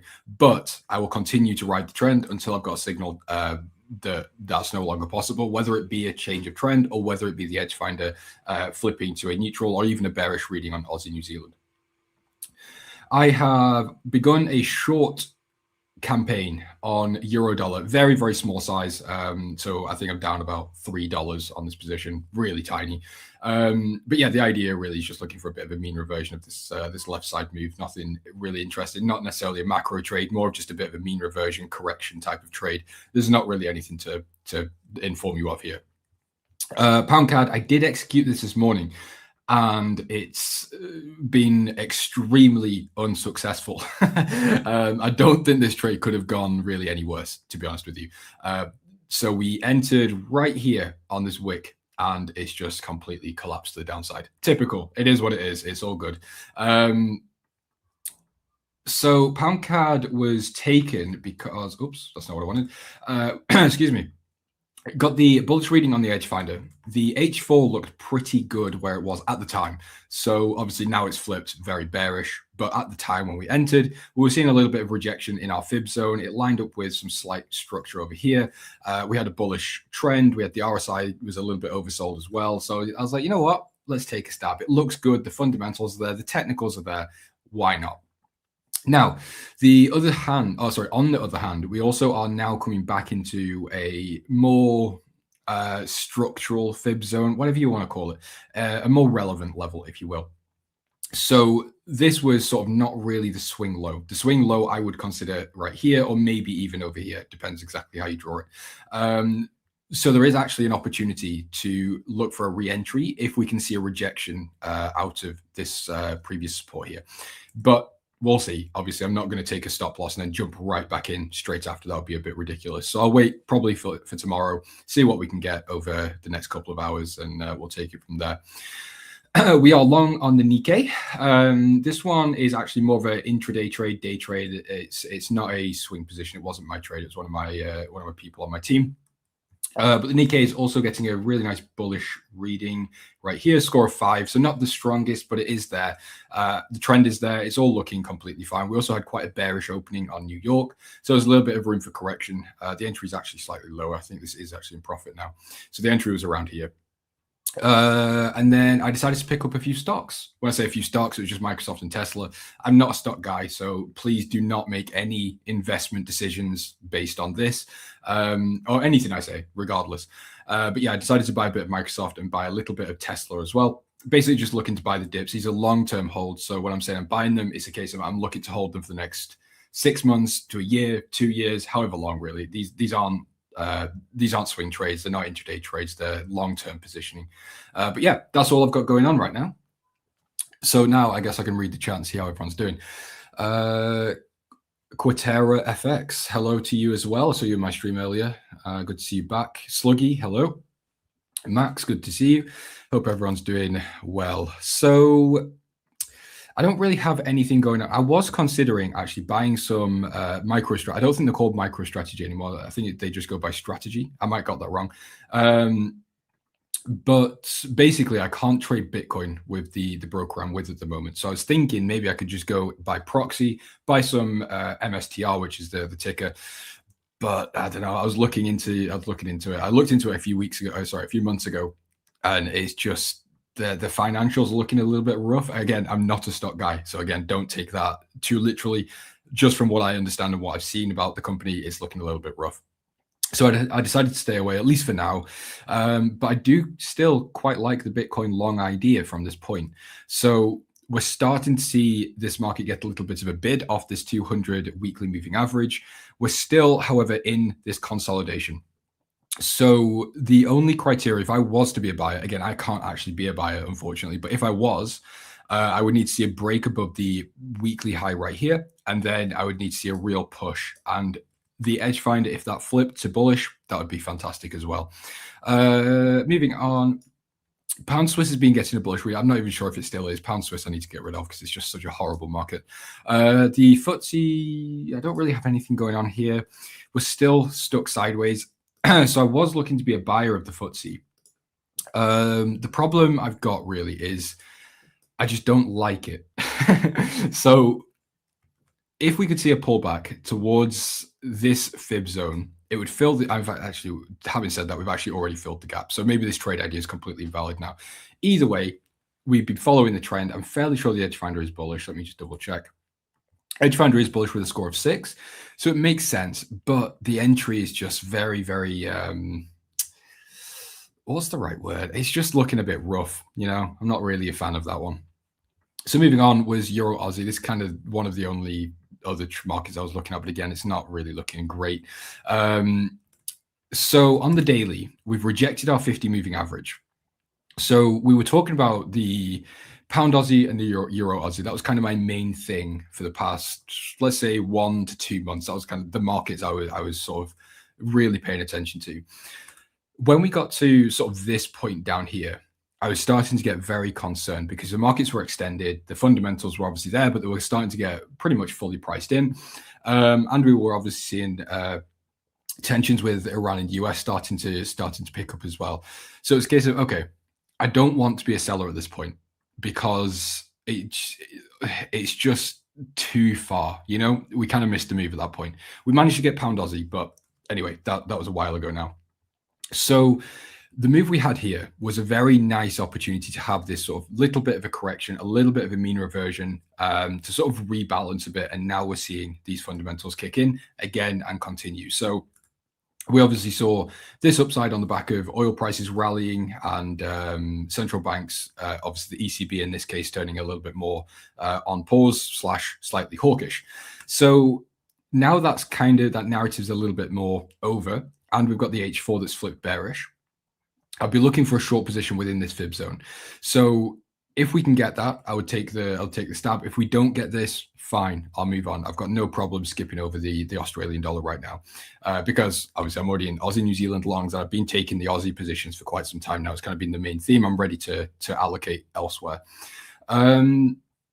So let's see what we've got on the EdgeFinder today. Alice, hello. Hope you're well. The strategy ain't micro anymore. 67K they bought Bitcoin. Yeah, the thing is, oops, I don't know what's going on here. The thing is, all I ever see on Twitter or X about strategy or MicroStrategy is the average price is here. If Bitcoin goes there, they're going to get liquidated. As far as I'm aware, that's completely fabricated. That isn't true.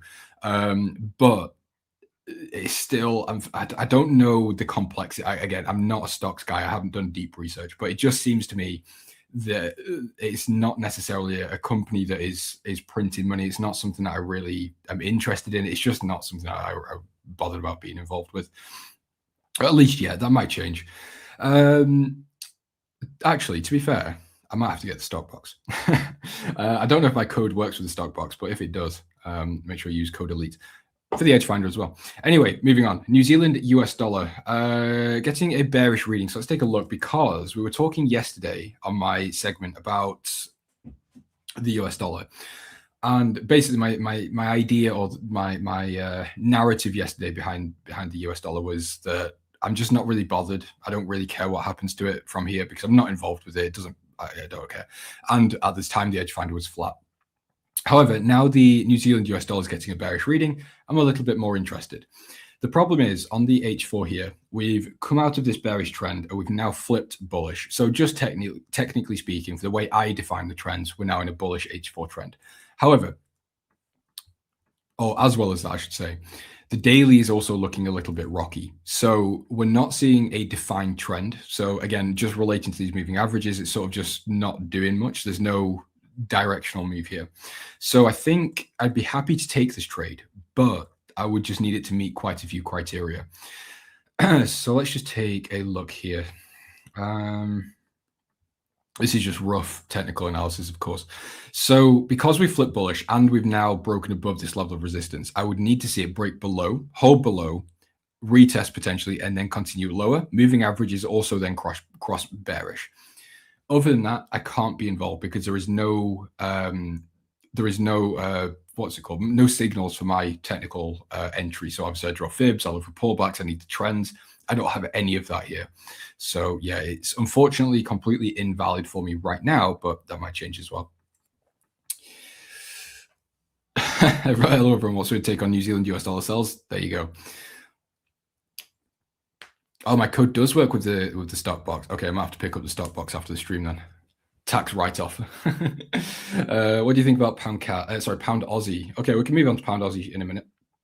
So yeah, New Zealand US dollar. I like it, but it just needs a little bit more development for my taste. Actually, let's just zoom out a little bit. Let's just take a top-down view. So monthly's bearish, weekly's bearish, daily is daily's actually technically bearish. Got 200 above the 50. Doesn't mean much because it's side by side, but it's something to note down. Let's just see. Interesting. Actually, you know what? After all of that saying I don't like it, maybe I'm changing my mind. Pulled into 61.8. Quite a nice daily rejection here, but again, I see it, but again, I'm going to have to sit on the side because what you will end up finding as you sit at the charts more often is you end up doing this where you scroll through timeframes. You might find one time frame that looks good and aligns with what you're thinking, but then you've isolated that one time frame and ignoring everything else. So of course, as I said, the H4 is normally where I'll execute, so it's not there, so I can't do it. So pound Aussie, I think it should be the same as Euro Aussie in terms of sort of generally speaking. The fundamentals are pretty similar. The trend is almost identical. We pulled back to 50 daily moving average. We're now having a continuation to the downside. So when it comes to when it comes to a lot of these markets, so the pound, the euro, I think they've largely lost their steam because obviously we had oil rising, we had yields up, we had inflation expectations going up. Now that, in fact, actually, let me just pull up oil really quickly before I continue with that. I just need to see what it's doing. Yeah, so a little bit of a bounce off our daily 50, but overall oil is cooling off. But during this rally, this was obviously causing inflation expectations to go up. People have to spend more on energy. Now it's coming down. Central banks can start not necessarily using this as the main focus. It doesn't mean that, okay, it means that oil is coming down. Okay, let's start focusing back onto growth, labor, inflation. That's not obviously completely done yet. We've still got the situation over there, but as we shift or as that starts to de-escalate, we can start seeing sort of continuations of the pre-war fundamentals. Does that make sense? I'm not sure I worded that necessarily correctly, but hopefully you got what I was trying to say there. Sometimes my brain moves faster than my mouth can speak. So here we are, pound Aussie. So on a technical side, how would we look to trade this? So we've got the bearish trends, daily H4, fine. Fib from low to high, it looks, yeah, pretty much the same as Euro Aussie. So little bit of structure within our fib, previous lows over here, nothing too major. But if we could see this sort of 50% retracement, retest these lows, it'd be a really nice break, retest sort of pattern, and then a continuation lower. We've also got the RSI here on the H4. It's a little bit oversold, indicating we could get this minor pullback to obviously continue lower. So pound Aussie, I think it's worth keeping an eye on, but, and the big but, especially for the way I trade, it's not on the EdgeFinder.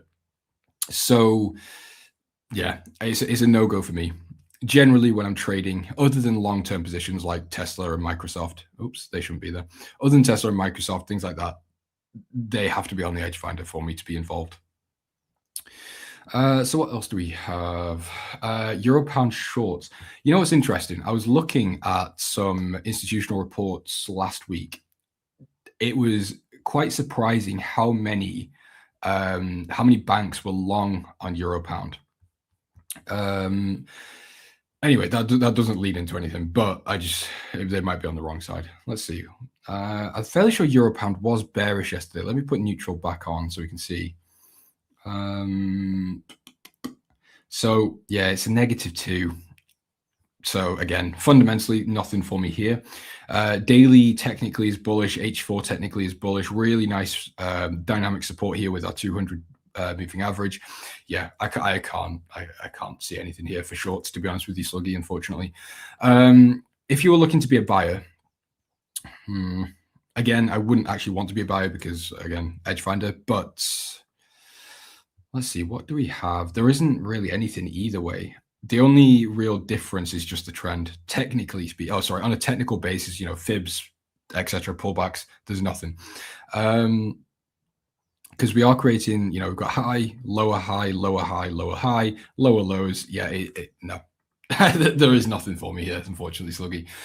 My apologies. EdgeFinder CEO himself, Alice, I think you might have got the wrong person, my friend. That is not the person that I know.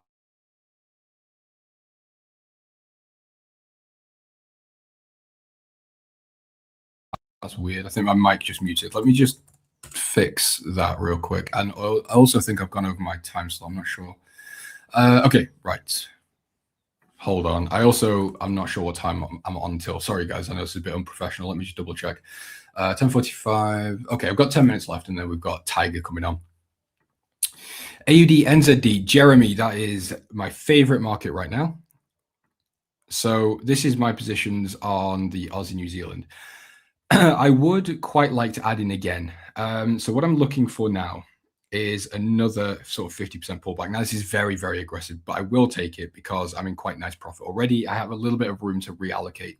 So if this does happen, in terms of it pulls back into the fib, retest some of this previous structure over to the left, and we see a rejection, I'll trail the first stop and the second stop to break even here. Excuse me, to break even here. And then, yes, I'll probably add in 0.25 to 0.5% risk. And that way, if we do end up getting stopped out of the scaling and these two positions, then I'll still make a profit. So that's my thinking. Now, the reason I would be so aggressive trailing stops in that case is just, again, as I said earlier, it's the higher timeframes. I really, really feel uncomfortable with how aggressive and sort of fast this move has happened. So bear in mind, this is a 14-year range. Continuously failed to break higher, failed to break higher here, failed here. And now we've broken above relentlessly. I think we are in for some sort of mean reversion at some point. Now, the fundamentals don't warrant that yet, but at some point they will. I guarantee at some point this market will have, not necessarily a crash, that's not the right word, but it will have a deep correction. It's really just a case of when that happens. Oh, hey, Nick's here. Sorry, I wasn't watching. How are you doing? Hey, no worries. I just wanted to respond to this person because they have definitely been scammed by a fake profile of mine, and I just want to do this. I do it often, but just another PSA. I do not offer any sort of account management stuff. I'm not licensed to do that sort of thing. I don't advertise that. And I certainly wouldn't risk my legitimate business scamming people on the sides and get sent to jail for that sort of thing. I also don't own the website that this person is claiming that I do. Please feel free to verify that on yourself. You can find out who the domain host owner is. It's not me. That's a scam site, 100%. It's a very common scam. The Bitcoin, give me your Bitcoin and I'll manage your money for you and create massive wealth for you. It's a total scam. So I just wanted to reiterate that. Most people understand that, but this person is really struggling with this idea that this is absolutely not me that they're speaking with. They have been scammed by a fake profile, and they are unfortunately all over the internet. James, how often do you have people faking your profile and trying to scam unsuspecting people? Oh, it happened yesterday. Actually, I had to blacklist someone from my company because it was exactly the same thing. Messaging our community, we'll manage your money. I need help with school fees, whatever it may be. It happens on almost 2 to 3 times a week, and I'm much smaller than you are in terms of audience, so I can imagine it's 10 times worse for you.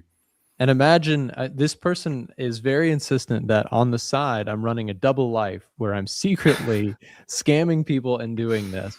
But doesn't that not sound like the dumbest logic ever? If you think about this for a second, why would you, in your case, right, run a fully legitimate business and put everything at risk by simultaneously scamming people on the sides? It doesn't make any sense. There would be no point in doing such a thing. So I just want to, I know most people fully understand this. The Bitcoin scam thing is unfortunately very hard to accept. If you have been scammed, if you are in denial about having been scammed, it stinks. Impersonators are awful. But yeah, we don't do any sort of account management. And the only website, as always, if you want to verify anything in regards to scammers. This is something we've dealt with for years, unfortunately. People faking our profiles and pictures, etc. But please feel free to head over to a1trading.com/scammers and avoid speaking to fake profiles. Sorry to jump in on that, James. I just wanted to make that PSA because it's an ongoing problem. I know you deal with it, and everybody who has any sort of following deals with scammers using our pictures and name. Yes, absolutely. Well, that's the thing. I mean, even in the US is absolutely brutal when it comes to financial law and regulations. It wouldn't be worth it. You would be sued into the ground. It's not worth some Bitcoin. Why would I risk going to jail and also put all this work into a legitimate business just to have it all send me to jail if I was scamming people on the side like that? Definitely, please be careful. Again, some people, when they have been scammed, unfortunately, the denial of having been scammed is like really hard for people to accept. So they'd rather continue to believe the lie rather than face the reality that they got tricked. So again, please be careful when you're speaking to online people. James is a busy dude. I'm a busy dude. We do not spend time DMing people very often. And if we do, it's, very brief, and we would never ask you to send us money directly. At least not on, without going to our legitimate website, a1trading.com. So please be careful out there. James, sorry to jump in. You've got the show from here. I just wanted to do a little PSA. Yeah, no problem at all. Stay safe. Right, see you later. Okay, let's get back on topic. How is Ball Out? Good to see you, my friend. Hope you're well. Joshua, hello.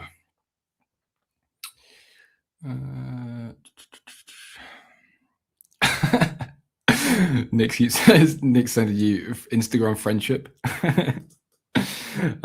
Yeah, I'm sure he is. Anyway, let's go back to what we were talking about on the Aussie New Zealand. So yes, to scale into this position, pull back into fib zone, retest previous structure. If we see this rejection over here, if we see a rejection off this zone, I'll trail both stops on these two positions to break even on the second position, and then take extremely reduced risk on the third scale in, and that just mitigates my risk and maximizes the upside.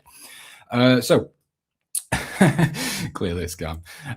In terms of targets, I don't think I spoke about my target. I don't have a set take profit, and what I mean by that is I don't have typed in numbers where the trade will close. I don't have that type of hard take profit. But what I want to see, if this level is reached, then I'll close the trade.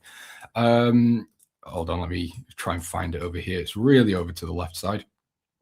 Over here, that's where I want. Sorry, I'm getting a bit lost on all these candles. So yeah, I'm looking for the high over here to get hit, which was from 2013. And the reason I'm looking for that level is because we don't really have any traffic other than that over here. So obviously we're starting to see this left side get corrected, or whatever you want to call it. The only real stopping point is either this low, which we are pretty much at right now, or this high. And that's kind of it, in my opinion. So I want to be an optimist. Again, got the fundamentals there. The trend is extremely aggressive. So I'm happy to take a bit of a more optimistic view and look for the high over here, which is around 1.25191. There you go. Speed run through that one. We do have Tiger coming up in a couple of minutes, so I won't take too much time. Do I take mean reversion plays? I do. I'm in one right now, actually, on euro dollar. So I'll show that over here.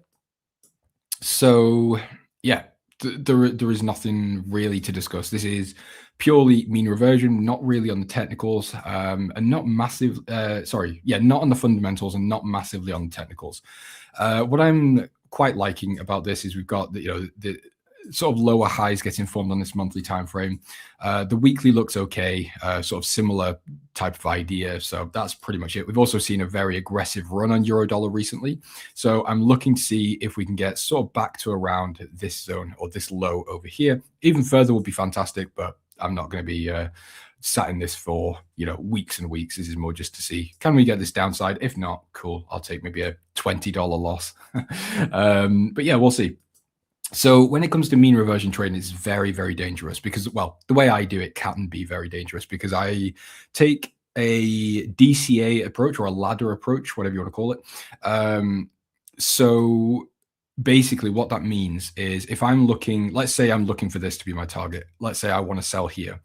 Okay, the market moves against me. Let's say I go I don't know, let's say 0.02 lots, for example, whereas maybe my standard lot might be 1 or 2. So it's very small in comparison to my normal sizing. So in drawdown, it's really negligible. So I can add in again. And eventually what I'll end up with is multiple small positions that add up to one larger position at an average price. So that's how I do it, if that makes sense. But yeah, I would highly suggest to stay away from that unless you, first of all, have decent bankroll, but also you know how to manage risk, manage your average price, know when to close positions, and so on and so on. So I think that's pretty much it. New Zealand US dollar we looked at.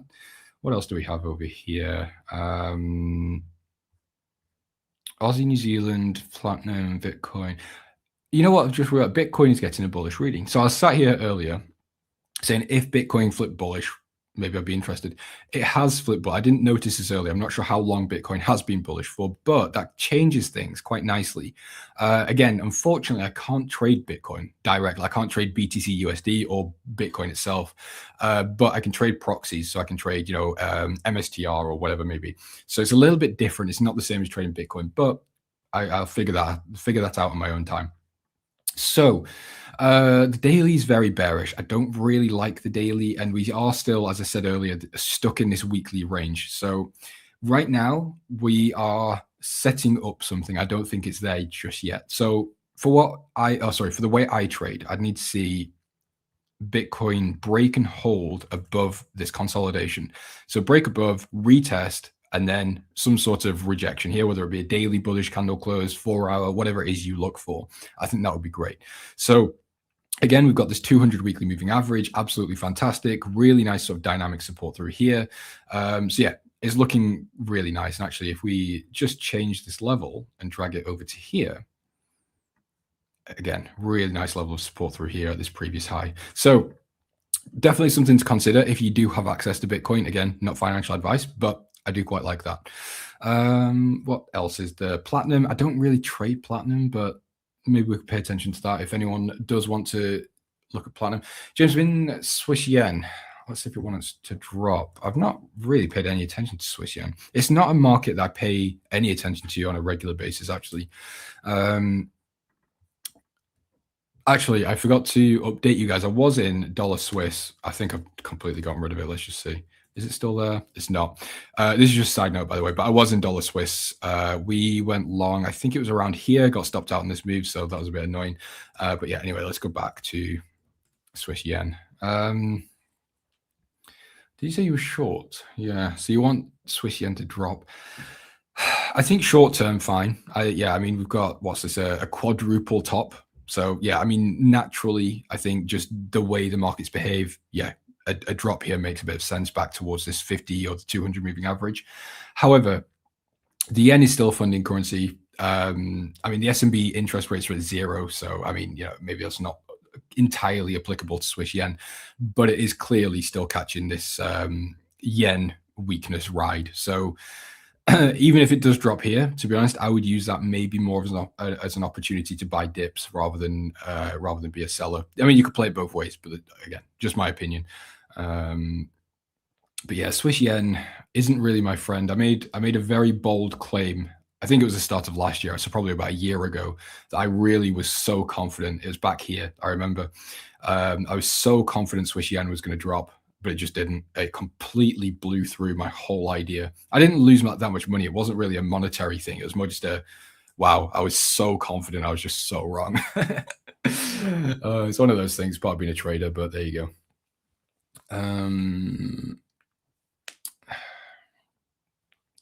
BTC is already leveraged. Yes, yeah, that is exactly right, Sluggy. Yeah, MSTR it's a very aggressive way to basically trade Bitcoin on a proxy. Which pairs are better to trade at the moment? There isn't a best pair. That just doesn't really exist in trading. So, excuse me. The way I think I get what you're saying, but in reality, you wouldn't look at really just the best pair because you've got lots of different options depending on different themes and different expressions, different strategies. I would really be focusing on the Aussie New Zealand. Again, I'm a little bit cautious, but I do still think it's got upside, so I really like it. I think actually some of the stock markets, now maybe not to trade right now, but I think things like the S&P, Nasdaq, they do have some really nice potential.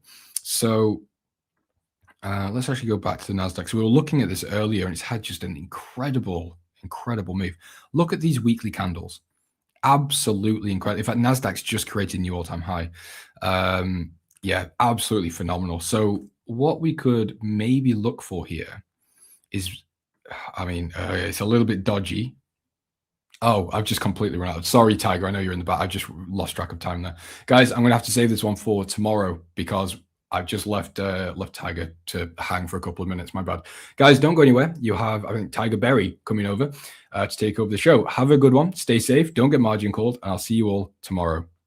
This next segment of the live stream is proudly sponsored by the one and only Ola Prime. Ola Prime is easily one of the most impressive prop firms that I've come across with an incredibly professional team. They offer fast payouts within 1 hour, up to 95% profit splits. They have the largest number of trading platforms. I mean, just take a look at this list. They have MetaTrader 4, MetaTrader 5, TradeLocker, DXTrade, MatchTrader, and CTrader all available to their traders. And that's just for the Forex side. On the futures side, they have DX Futures currently with Tradeovate and NinjaTrader coming soon. Ola Prime has one of the widest selections for challenges and funded accounts that I've come across, with a wide range of account balances you can choose from, like 5 all the way to 200K. And just take a look at the variety of different challenges you can choose from to fit your trading style. They have a 1-step or 2-step pro accounts. They have the 1-step prime, 2-step prime, direct accounts, Ola Prime, 1 challenge. I mean, you have a wide selection here. And the reason this is so important is that you as a trader have a unique style. Everyone does.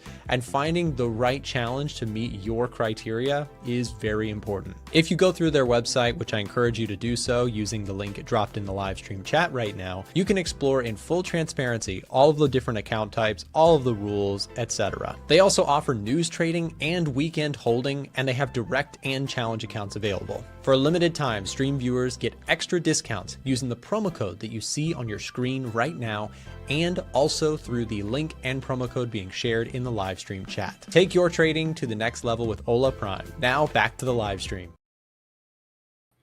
What's going on, everybody? Happy Thursday. Took me a second to remember. Yeah, that's why I set an alarm on my phone so that it yells at me to get my butt off the stream.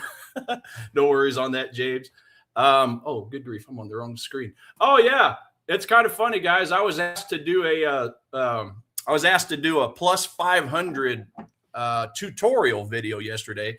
And I'll be honest with you guys, I knew nothing about the prediction markets. I mean, I've been on poly markets and kind of, looked at some things on there, but I was tasked with creating something I knew nothing about. So I did a little research. I had Grok, my old buddy Grok, help me out. And then I made a tutorial, and they had asked me to create an account. So the one bet I did yesterday, I did 2 bets. I did one on Bitcoin, but the one that's ended was what the temperature in New York City was going to be. So I bet a whole $1 on it, and I won a whole 7 cents. So there you go. 1 for 1 in the prediction markets. So there's that. So maybe I like it. If this whole trading bit doesn't happen, there's always prediction markets.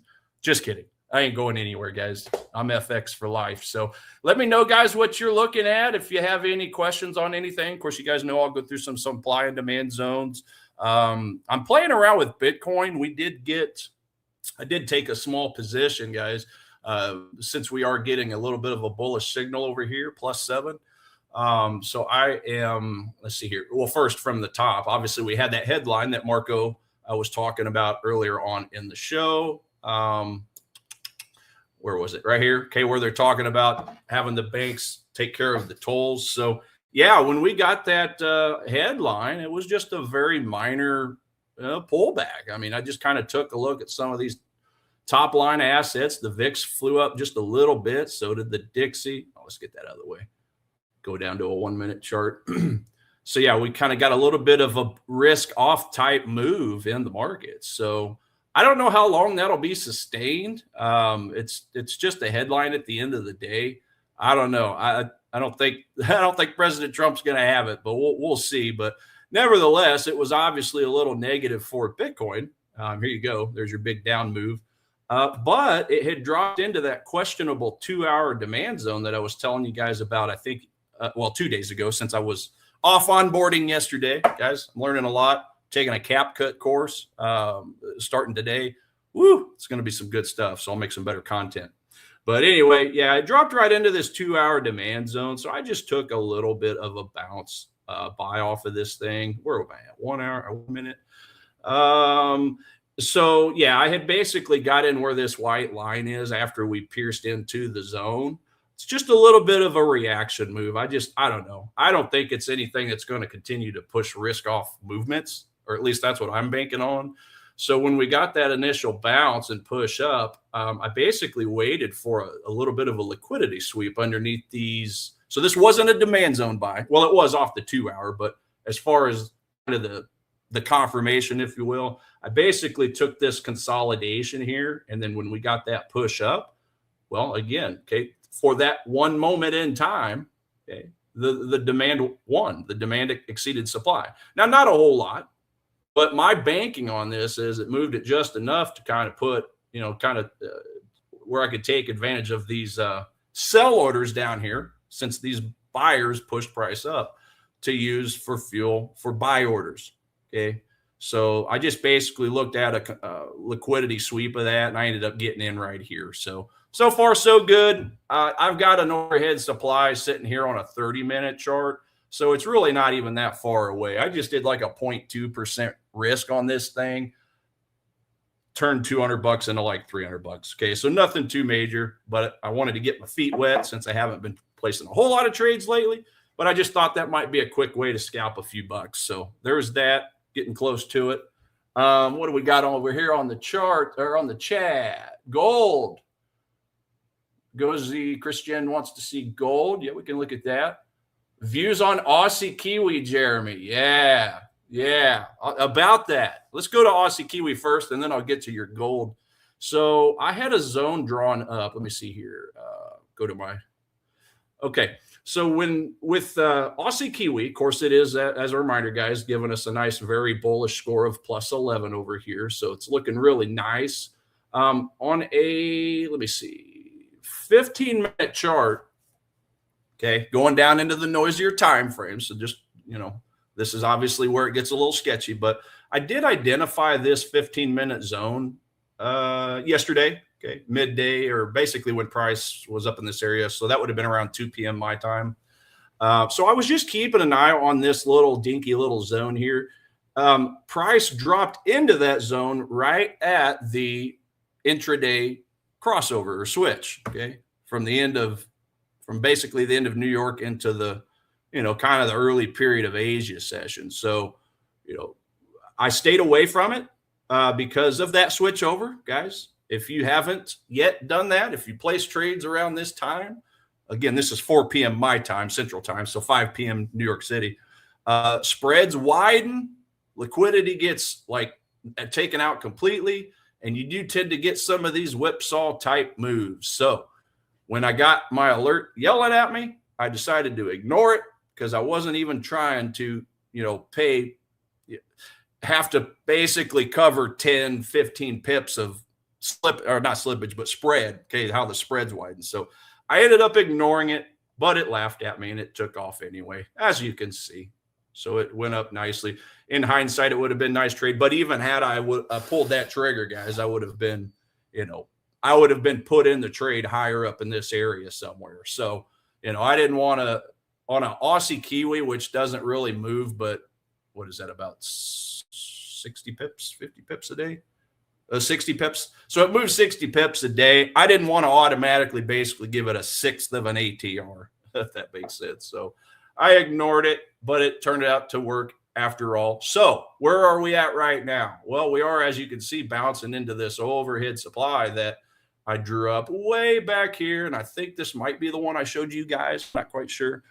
But yeah, I was basically keeping an eye on this daily zone from way back on April 13th, which also kind of coincided with a former support. So again, guys, I don't think these things expire. Some people do, but when it comes to supply and demand and support and resistance, when you go to a higher time frame, it's going to be a lot closer. So Now that it's bouncing into that overhead supply, and it did bounce in, last week as well, so a week ago. So we're basically testing it.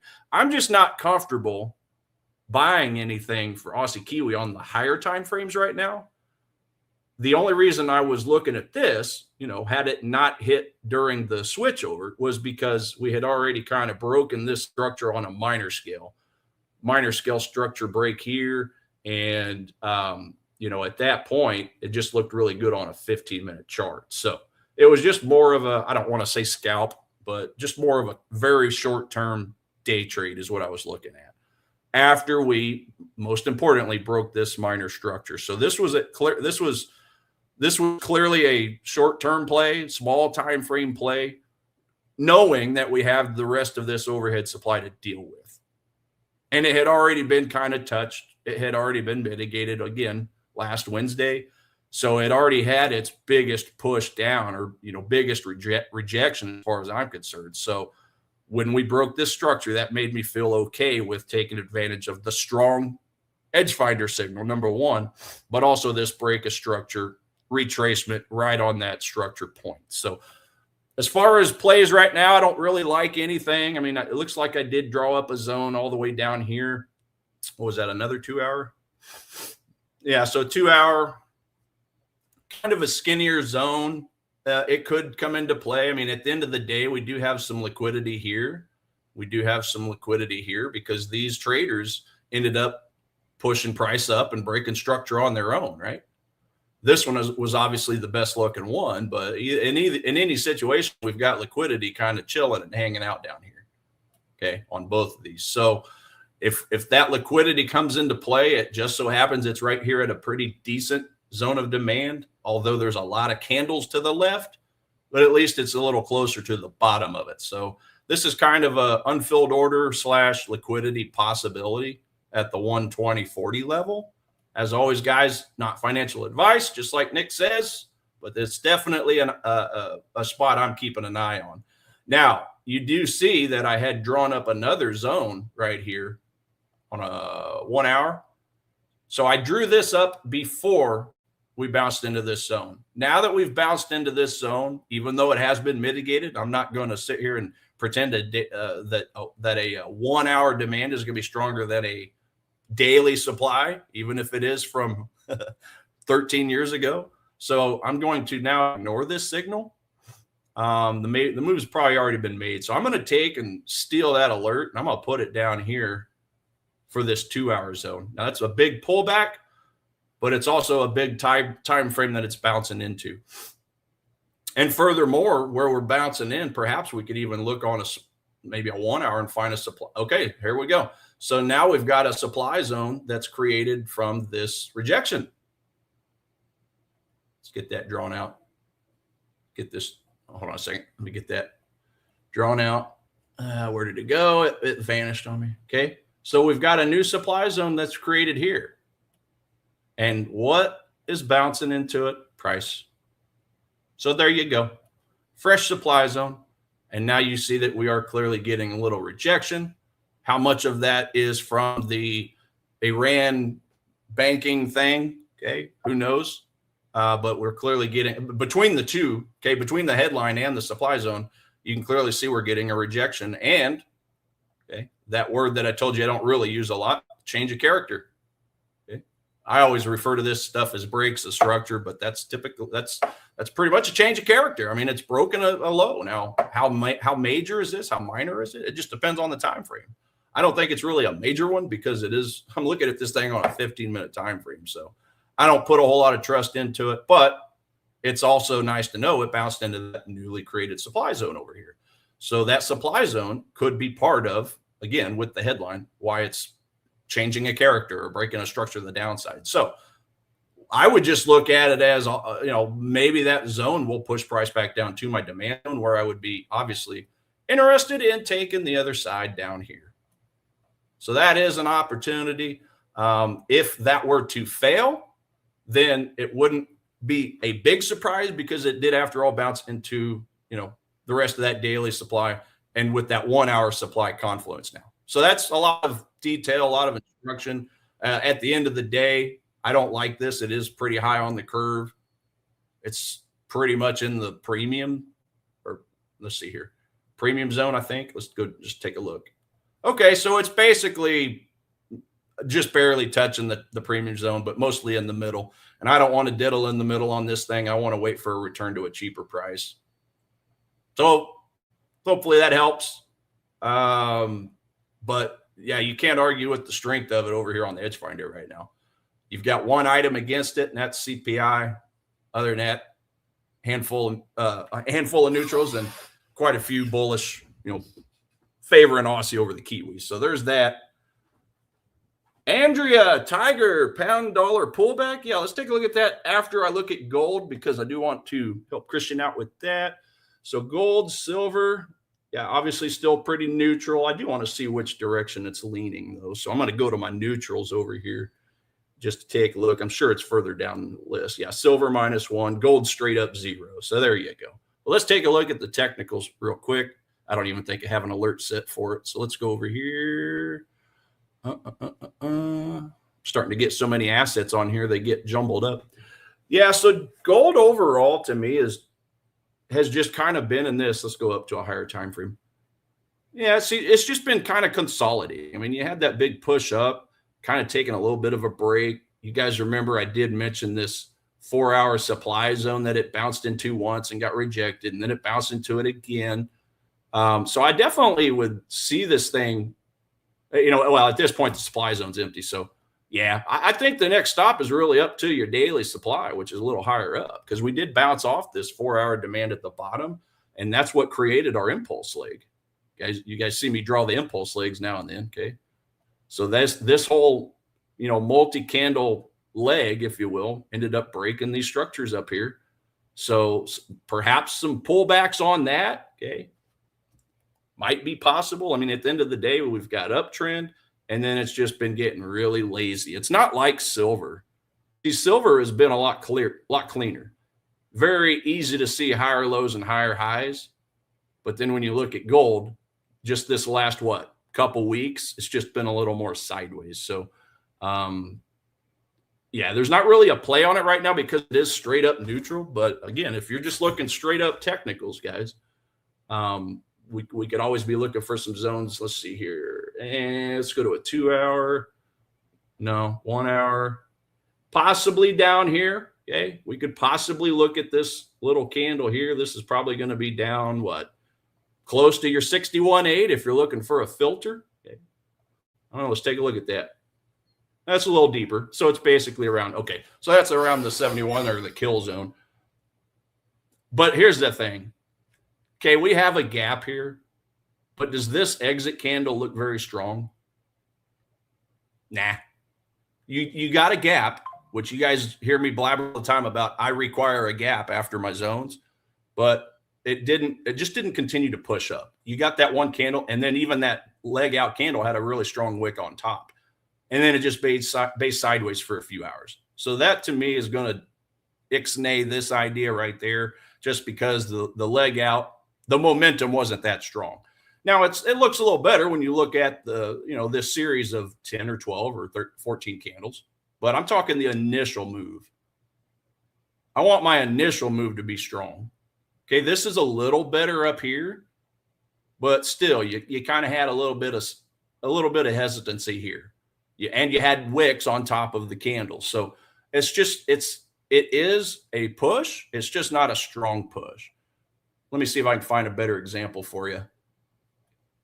Better example as far as, zone structure here. Okay, something like this over here. Now this looks a little better. Okay, you see how you get your, I just bit my tongue, that hurt.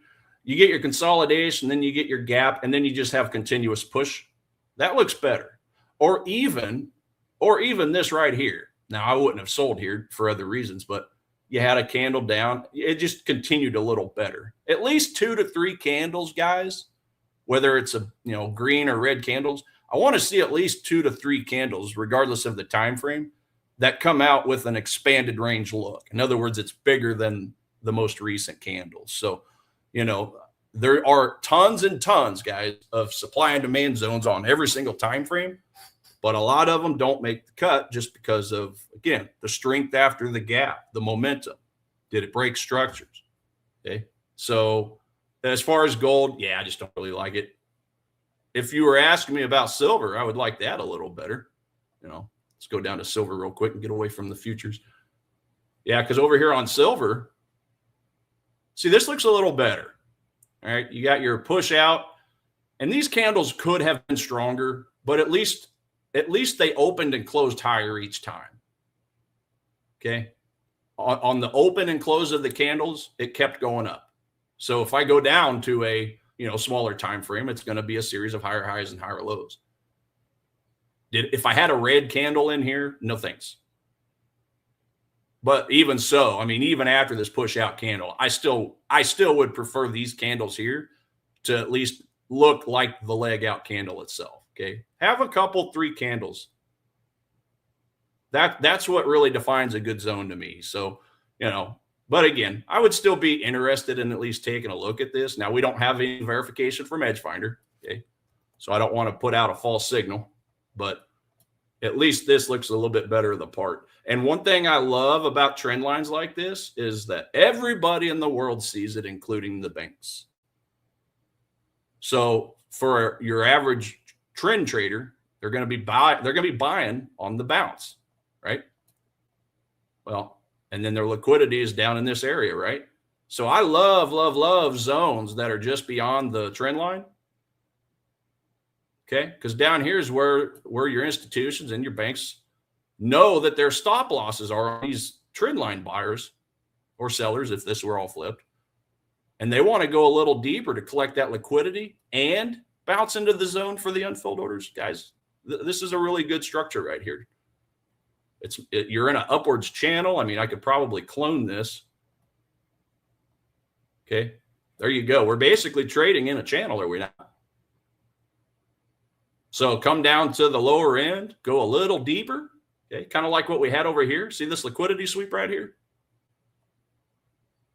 Those liquidity sweeps, I love it when my zones are down there underneath or above if this were a supply zone in a downwards channel. So I don't really do a ton with channels, but when I see an obvious one like that, I do like to draw it out just so I could see where the retail stop losses are, guys. So hopefully that helps somebody out there. Appreciate that. Pound dollar. And by the way, guys, tomorrow I'll be reporting to you guys from Arkansas. I'm going to finish my day and take a little road trip. I got a friend down there. So I'm going to be doing my live streaming. She has an office and then my other job as well from her office. That way I can have a little fun down in Arkansas. Let's go take a look at pound dollar for you. So hopefully my signal should work. She said everything's fine as far as her signal. So I shouldn't have any hiccups or issues. But yeah, I've been stuck in my house too long, so I need to get out of the state for a weekend. Pound dollar, yeah, let's see here. I do want to take a really quick look because we did have some bullish pound news this morning, did we not? Yeah, we had the GDP come out. So that's a little bit of pound strength. Now, I don't think this is updated yet. Let me refresh this. Pound 40%. Because I thought that was what the number was before the number came out. So let me just refresh this. And I got, a few minutes. Oh, okay. Maybe that's what it is. But either way, the dollar, even though it has gotten weaker, just keep in mind it is still stronger than the pound. If we're just isolating the fundamental releases, okay, the reactions to the beating, missing, or meeting expectations. So, that just by itself would give a bearish signal to pound dollar, but we're in an uptrend, are we not? So I did draw up a demand zone down here the other day, which basically aided in breaking through this overhead supply. So break of structure, right? Break of supply and break of structure. So that's a nice, double signal there. So what does that turn this leg into? This series of legs, my impulse leg, right? So that's why I drew up this demand zone that also coincided with a former resistance, former support. So again, all I'm trying to do is stack odds enhancers in my favor, guys. Support, resistance, supply and demand, gaps 2 to 3 candles of momentum coming out of that zone, break of supply in this case, break of structure. When price comes down, I'm looking to get an oversold signal on RSI. And then lastly, I want to make sure my moving averages are looking okay. So on a 4 hour, 50 is over my 200. That's good. But what's a 1 hour going to look like? Okay, so there we go. So we're good on a 1 hour. 50 is above the 200. And lastly, I want it to get pierced. I want the 200 to get pierced, come in here, get a bullish engulfing candle, or just get a 15, 30, 1 hour close bullish, and have some volume spread analysis activity pick up. That sounds like a lot of items, guys, but that's just 12 years of studying, again, to my fault, mostly technicals rather than what I should have been studying, which was the fundamentals and the sentiment.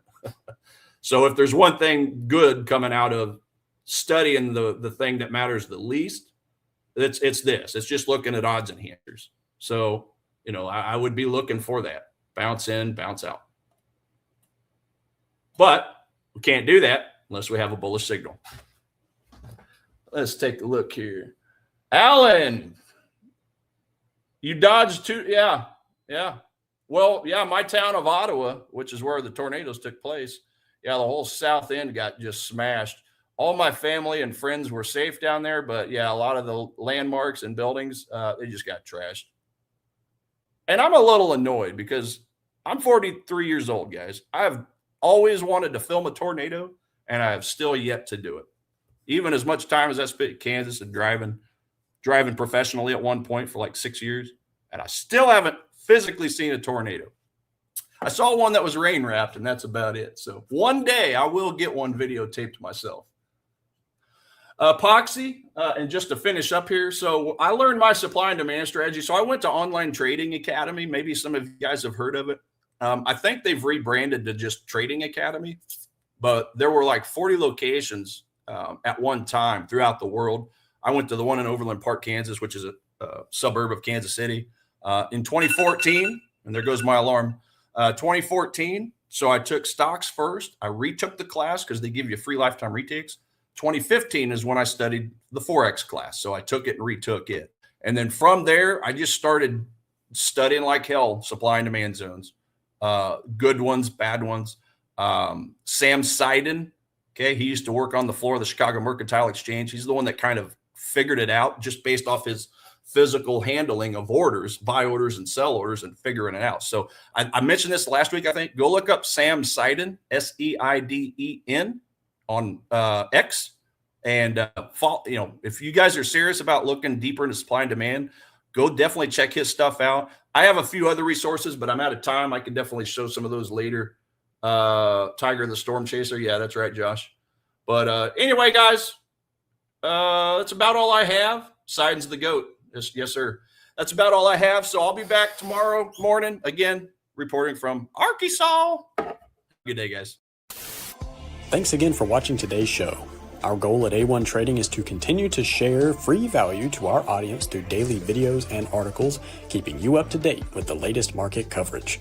If you enjoy our content, make sure to subscribe for more. From all of us at A1 Trading, have a great day, and we'll see you next time.